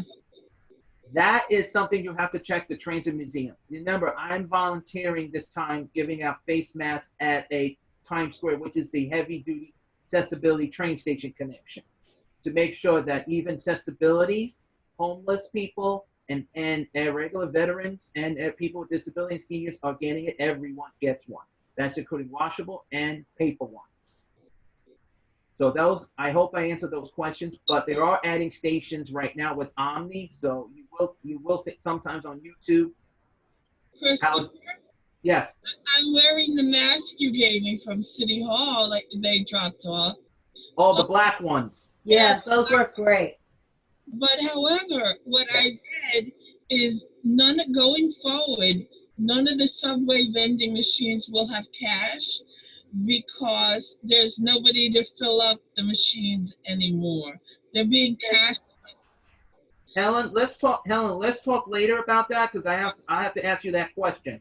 Okay. I'm suggest that do not end when the meeting's over. Well, I have to talk to you on the video. Okay. Thank All you. right? No problem. Okay. Carrie, I know wrote something also. Brooklyn Public Library is always happy to help. Carrie, you want to add anything? Where are you, Carrie? I know I just saw you. No, that's all. I was responding to your thanking us for our work around the census, and I just wanted Yes. to say we're always happy to help. And also the reduced fare MetroCard, because of us, updating everyone's card, to add the email address, because in the future when we go back to normal, and I say if, your computers were never going to be empty again, because your libraries would also be a way to recharge your MetroCard by computer. Oh, great. I do just want to point out that as you said, we're not there yet. The libraries are slowly reopening. The branch libraries in Brooklyn and the rest of the city are slowly reopening. Yeah. Each branch will start with lobby service, and that will gradually be expanding, assuming that rates stay low. We are fully available online for programs and borrowing materials and things like that. We also have a lot of phone programs, such as the one-to-one assistance with educational issues on the October 14th, as well as bedtime stories and poems every day and all kinds of other things. So do check out your websites, or if you have questions, you can either email me or give me a call. I'll put my contact information in the chat. Thanks, Chris. And thank you, Carrie. and thank you, Carrie, because Carrie is a very quick point. Angela, you have something you want to add? Okay, you did ask me I know some of you asked me about Matthew's email, which I'm typing in right now. But just to let everyone. Chris. Yes. I actually have to go. Okay. That's what I text you to let you know that. No problem. I just need the email addresses. And anything else we can follow up later. Thank you, guys. Everybody stay safe. Thank you. You too, Angela. Thank you. Bye. Chris and Deborah, this is Sandy. Do you hear me?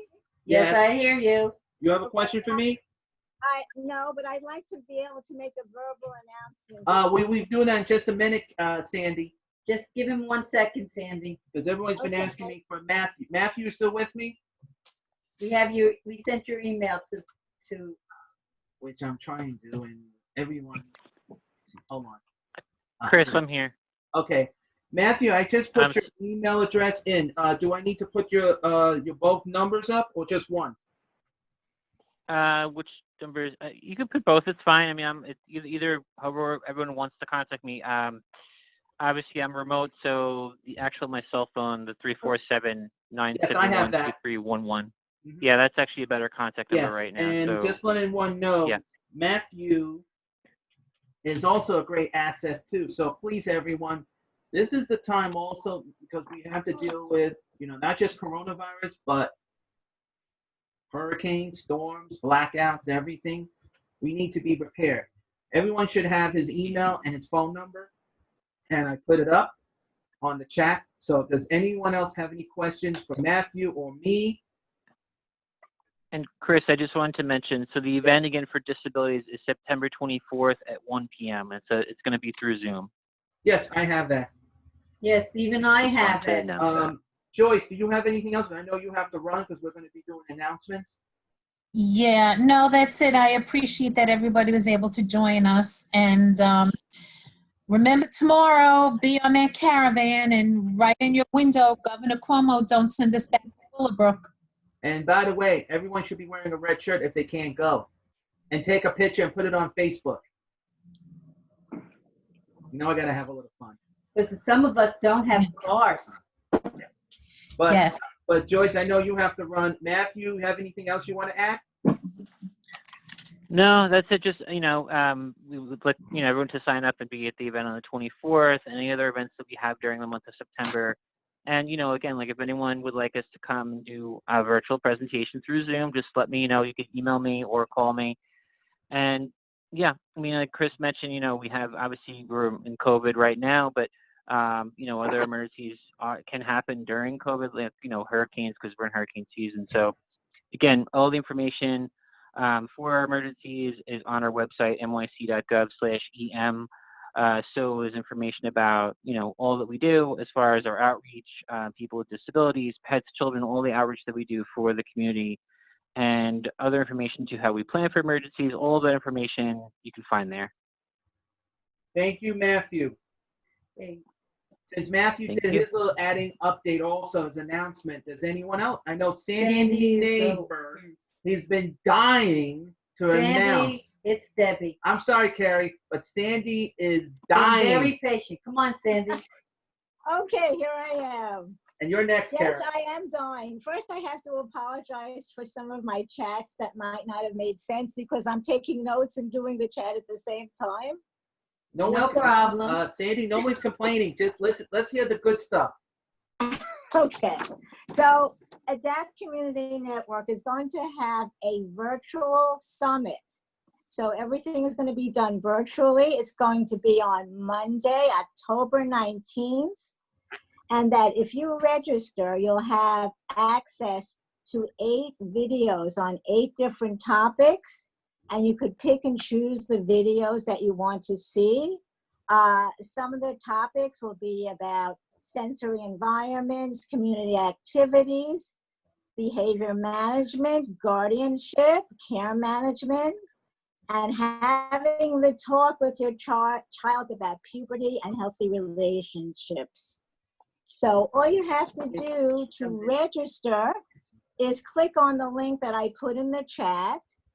And in it, you will see all the subjects that are going to be covered. And you'll be able to register on that form. And the great news is that all the videos will be translated into Spanish and Chinese. Which and dialect? Also I don't know. I think it's simple Chinese, but I'm not sure. I think it's probably Mandarin. And also, when you click on the registration forms, there are tabs to have the registration form translated into Spanish and Chinese. So that makes a lot of people more accessible to register and see the videos. So we hope you'll join us. There's also going to be a plenary session with Ed Matthews, our CEO, and he's going to have some special guests. So anyway, I hope you'll join us. It's going to be a great event. Thanks, everyone. Thank you. Carrie. Thanks, Chris. And Cliff, you'll be next, and then Dolores. Hey, excuse Sorry, me, ladies Chris. first. Okay, so Yeah, as I said earlier, Brooklyn Public Library is continuing to offer great programs. You can find most of them on our website. I want to highlight the ones that really would be of high value to the people here, including we have restarted our Music for Autism concerts. They are sensory-friendly, autism-friendly virtual concerts.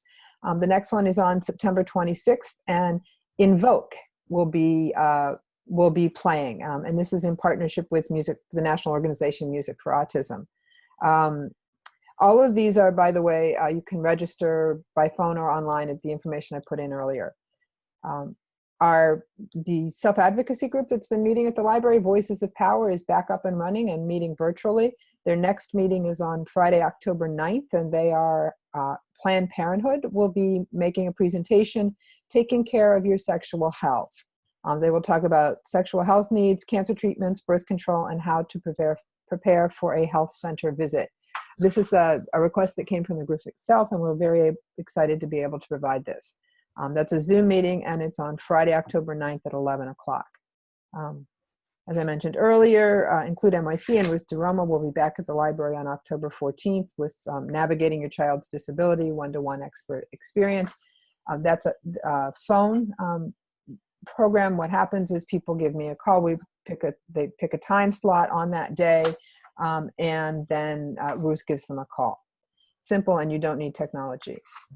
She will be back on October 21st to address the issue that most families of school-age children are struggling with, how to manage remote learning at home. This is everything from how to get the services from the Department of Education that are on the IEP to getting a device from the Department of Education, which has been a huge problem. Then dealing with learning at home, reward systems, schedules, dealing with deadlines, organizing workspaces, and my favorite, stress release. So that is on October 21st at tentatively at 10 o'clock. And again, you can email me or call me to register. Thank you. And Carrie, please type that up also in the chat, please. I did. Already done. At the very Thank you beginning. very much. We just want to make sure. I have to say it because I was promised, and we promised a very important person. All right. And I will also email it to you, Chris. Chris, I wanted Yes. to mention something, that if this, if the Ring app is set up anything at all, and it looks like it is, yes, the Zoom, you can attach things to the chat. I already did. If there, oh, okay. I just wanted to make sure, because if Same. Carrie is writing about, Yes. An upcoming event, she can write about it, but she can certainly just attach that document into the chat. And also everybody- also to make you laugh, Cliff, we're recorded. Oh We gosh. record this to protect us. Oh. That's right. You have Too bags. late. Too Too late. late. But you have bags of yours. I see. did all not. I did not. All I can say It's is, Look, he shaved. He's All right. clean shaved. let me Wait. I haven't- Cliff, do you have because you were next on the announcement, so that's only your announcement. Sure. I mean, I can make a few announcements. Because Dolores First, is I am next, or using- Linda, I'm using- Dolores or Linda's next. I'm using Instagram lights, so I should be perfectly illuminated. So I hope you're all enjoying me in wonderful true high definition. You want to So see if light? I you- got light. So some of the things that some of the initiatives that we're trying to do, and now I got to get serious because we've been online quite a bit and people have been very, very patient. We're on a roll anyway, because What we're trying to do with ACS and our office is really support the families and the children of New York City. And I don't necessarily have to even say that, but that's what we do. Part of what we're trying to do is also expand some of our outreach. So for those of you who have updates or who have a program that they want to establish or trying to get back, please feel free to forward me all of your flyers, your brochures, your meeting invites, your Zoom invites, and we will share it with our network of thousands of New York City employees and our contracted provider agencies. So we want to help you get the word out for your programs. So if you have anything, you can send it to me, or even better, you can send it to my staff person. Her name is Carly, CARLI .Ovadek, OVADEK at acs.nyc.gov. Any information about programs, returning, coming back online, something new that you guys are doing, please share it so that we can get the word out for you. Also, what we're going to be doing is a greater training series. So just like Carrie had mentioned, we just like Sandy had mentioned, we're happy to promote those events for you, but we're also wanting to give you a venue where you can reach out to our audience, and that's a larger audience as well. So while I've been on this call, I get lots of emails daily about families in need. I was responding to a family in the Bronx.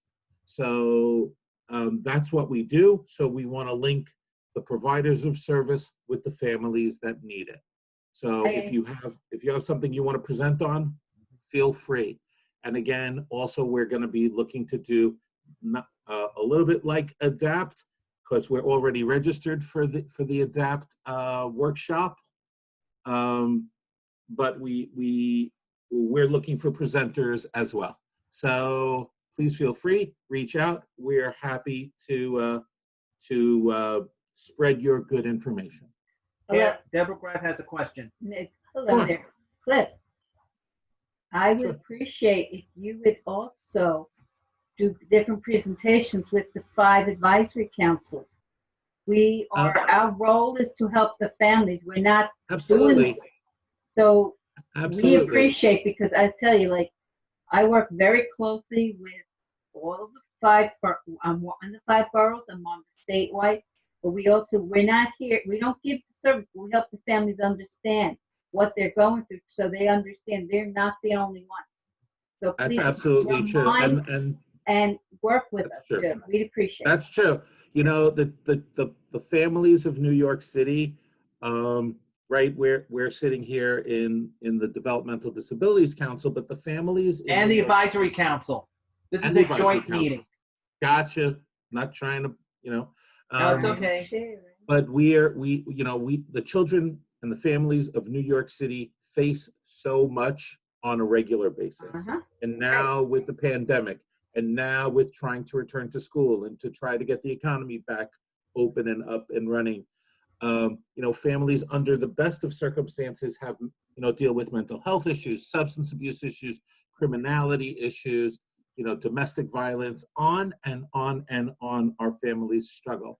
So yeah, of course, we want to help families.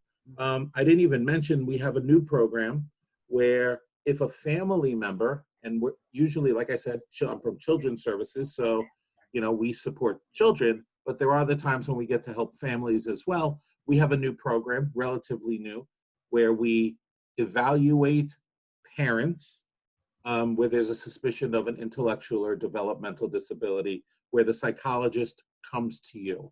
Now, right now during COVID, we're still trying to get that program back up and running. So that is, and again, that one really requires child welfare involvement on the part of the family. We also have contracts with 2 New York City very well-known OPWDD provider agencies to help parents further develop their not only independent living skills, but their parenting skills, and help parents who may not be OPWDD deemed eligible, but help them maybe with the enrollment process as well. So we have a lot that we're trying to do, not just for children, but also for the families of the city. And it's unfortunate, where we are in history right now, but that doesn't change. And of course, I'm happy to present to whatever group you want me to present to. It's kind of what I do. Yes, So, and Cliff, we'll talk later, but there's one thing I'll say this. There's one person who wants to say, and I think everyone will agree with me, thank you for the work you've been doing. Yes, we all thank you. And I think even everyone will agree with me on that one. But I do want to get everyone else, because we are, yeah. I took too much of your time.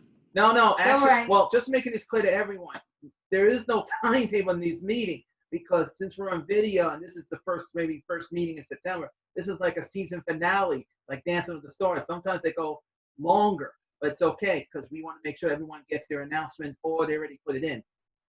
Doris, or Linda from New York, please tell me someone say New York. New York State Institute on Disability. Hi, Doris, yes. Doris. Juliet Hawkins, is she there? She's going to be making announcements for our agency. Juliet?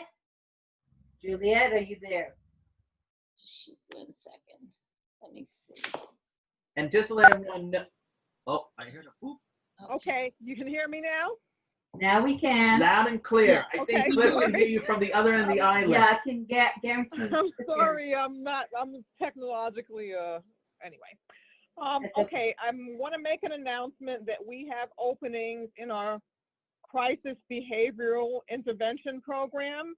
A lot of families are in crisis now, even more with the COVID, and their individuals have, a lot of behavioral challenges. We support the parent and empower them to learn how to deal with the behavior. And we do this in Brooklyn, Queens, and the Bronx, and we have especially openings in Brooklyn. So I want to outreach for that program, and I'm the project director, and I can be reached at 917-524-4856. The individuals just have to be OPWDD eligible. They don't have to be waiver eligible, because this is a family support program.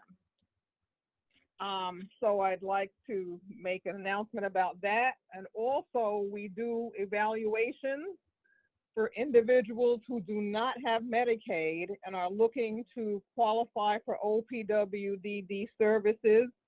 Elizabeth Sunshine is the contact person for that. And her number is 917-699-0578. So that's it for me. Thank you. Juliet, thank you. Juliet, I got to get used to new names. I'm still getting used to names today. We appreciate it. But thank you so much. But also want to thank Doris also, as well as and a lot of the agencies, because a lot of these announcements do get recorded, and it does go onto the YouTube, and it goes onto the website. So it's not just Brooklyn hearing this. The world is hearing this. And we do share your Well, that's great. So everyone should know that we do share this information with the Mayor's Office of Persons with Disability and the Mayor's Community Affair Office, because we want them. We do share with elected officials, their staff. So your information is going out. Thank you. Laura, do you want to add anything, or you're Doris, good? you're okay? I can't. No one can hear you far I'm away. good. Okay. I'm good. Okay. Oh, this is Sandy. Can I have Juliet's last name, please? Juliet. Hawkins, Hawkins. Hawkins. Okay. Oh, I know. That's easy. It's like someone we know. That's all I'm gonna say. Thank you. Yes. I know I saw a lot of famous people, and I'm gonna have fun with them first. Also, GHO. Do you have any updates? We got 2 GHOs. Ouch. Oh, Hello, hello, Chris. Hi. This is Joe from outreach coordinator from GHO. Yes, I just have some service announcement. Just so you know, we still have a contract with Care Design to provide Chinese and Korean intakes to help families to during the eligibility process and also enroll into Care Design's care management. So I will leave the information in the chat later. And also GHO has openings in community help, support employment. They have in awards, and if there's any concern, feel free to contact me at 718-663-6523, and I will leave that information in the chat as well. Well, Thank you. Joe, you're not the only one there from GHO. We do have a. Hi, this is Daisho, Korean Outreach Coordinator. 안녕하십니까? Hi, 안녕하십니까? Yes, we have openings as Joe mentioned, and also we accepting family reimbursement for Manhattan and Queens, and also we do provide free evaluation services for Queens residents. And I think we have a space for family support services to assist Korean-speaking families. And also, I'm the one CCO, GHO CCO intake, Care Design New York, Korean intake person. For any inquiries, my phone number 718-307-6570, or my email at dquirk@ghoinc.org. I'm gonna put that in chat room. Thank you. Thank you. Thank you. Also, there's one other thing I'm going to add. I do know also that you do Japanese intake because you do have staff that speaks Japanese, and I also was told you have Vietnamese and a few other Asian languages. So that's very important to know. Thank you. Okay. Thank you, GHO. And Joe, you don't have to type it in. She got it. So don't have to kill yourself. All right. Let's see. Who other agencies wants to say hello? Or Matthew from YAI. I did not hear from him. I only saw his face earlier. Matthew. Hi, Chris. Debbie, how are you? Yeah, Ed Ann, and she's here too. We're good. Annie too. How's everybody? Good. What's your announcement? Because I know you put it in like crazy. And we appreciate Right. I like it. So our announcement is that we do still have Brooklyn free evaluation grants for people who don't qualify for Medicaid. So, give Link a call.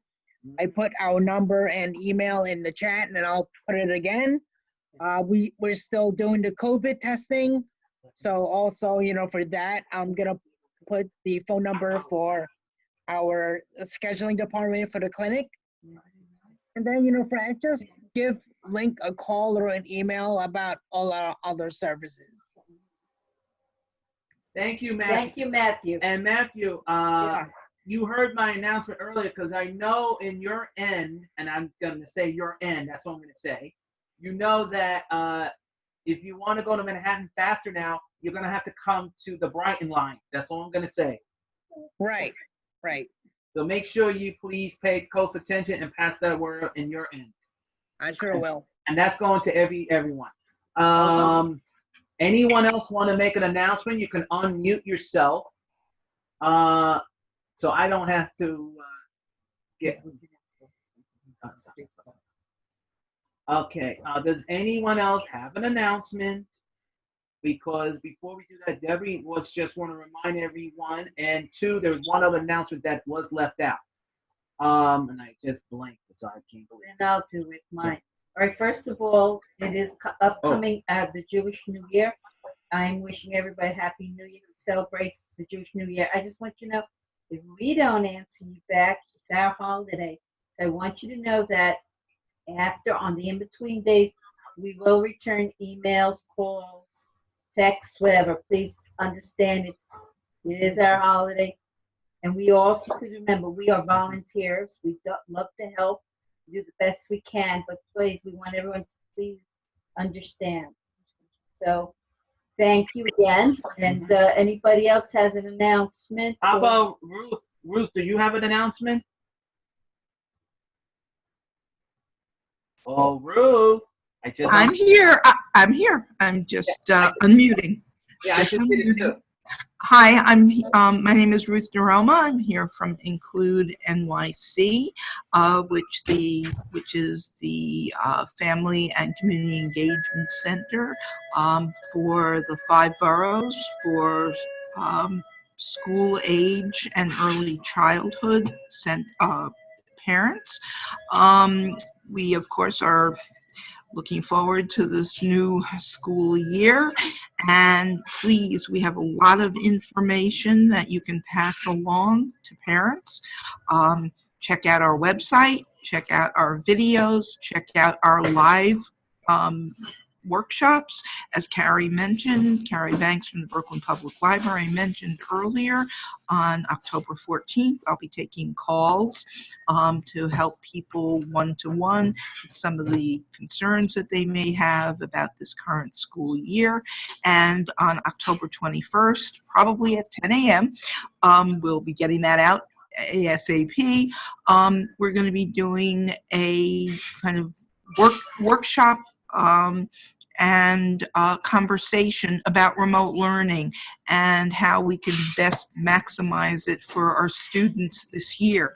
As many of you have probably heard, as late as this morning, the Department of Ed has changed its methodology about how they're going to be teaching our children this coming year.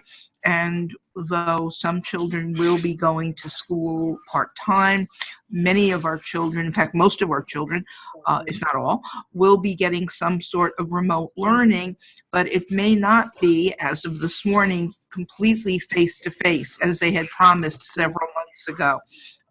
It may be that parents will be left teaching their children once again. So this is going to be somewhat of a repeat of what happened last year. So please tune in to the webinar on October 21st. Give us a call, and I'm going to put our helpline information into the chat.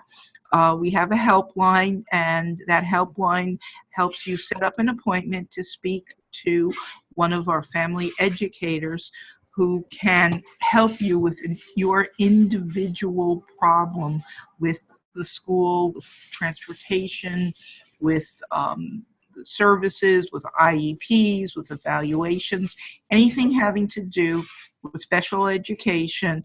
We are prepared to help you. So please give us a call. Check out our website. I'm going to be putting that in the chat as well. And thank you all for all the work that you do. And I hope to see you all soon. Thank you. And Ruth, we always want to thank you because during this time you worked, when we were doing the updates, we had a lot of people attending those updates, getting education updates. So we want to thank you on both councils. I want to thank you, Ruth, and your organization, because to me, your organization is still like, you're the 311 or the 411 information, whatever you want to call it. Right. When it comes to special education, that's what we hope to be, and we strive to make sure that we have the most up-to-date information that parents can use in real time. Yeah. Thank you, Ruth. Does anyone else, because I'm going to adjourn, but before we do adjourn, I do like to remind everyone, if you did not feel like you didn't type in your chat, because I know some of you did email, and I still thank you because that's still a good move, because some of that information does get updated to the website. You can still put on the chat or email us, and I do get it, and you do get a reminder when the next meetings or the update ones are coming up. And it is also available on our website. So I'd like to remind everyone, does anyone else have an announcement? Because the next one is, final one, is reminding everyone that our joint one is coming up. And it's on, again, I said, is on, well, our Monday. Monday is our next meeting, is the next joint meeting is the 19th. It will be starting, and it will, as the same way as we did before, 9:30. Please make sure that, please pass the word out. Remember, we can handle at least 200 people at the max number, so we can handle it. And together, doesn't matter if you use Ring or Zoom, those two are very ADA accessible friendlier, and they do work with people with disability. So, we hope everyone please enjoy the meeting today. And I'll remind you, our outreach update one is October 1st. And that's coming up. We will have different tips and ideas, as Ruth mentioned earlier, about schools. And, you know, keep education is very important. We'll have 3 to 4 special speakers that will be speaking and give you guys some great tips to keep yourself busy during the fall, winter, and maybe next year, up to next year. But does anyone else, before I put down the thank you sign, does anyone else have anything they want to say or anything, announcements? Nope, not seeing anything. Then I'm going to say, We say thank you. We appreciate your participation, and please keep in touch with us. Thank you, everybody. Have a great and safe day. Yes, so as Thank you see the you. sign, thank you for joining the joint meeting of both councils. And together we will be continuing advocating, so please make sure you saw some elected officials did show up. Try to get them at the next general meeting. Doesn't matter what borough or county you're in, get them in. That goes double for Cliff. Thank you, everybody. Thank you, everyone. And Have a I great know, day. and if Helen Reyes is still here, can she stay on? Everyone else, have a great, Bye. bye, everyone. Have a great day. Good job, Alright, Chris and bye, Debbie. everyone. Thank you. Happy New Year to all those celebrating. Yes. Take care. Take care. Bye. Bye. Bye. Bye. Bye. Bye, everybody.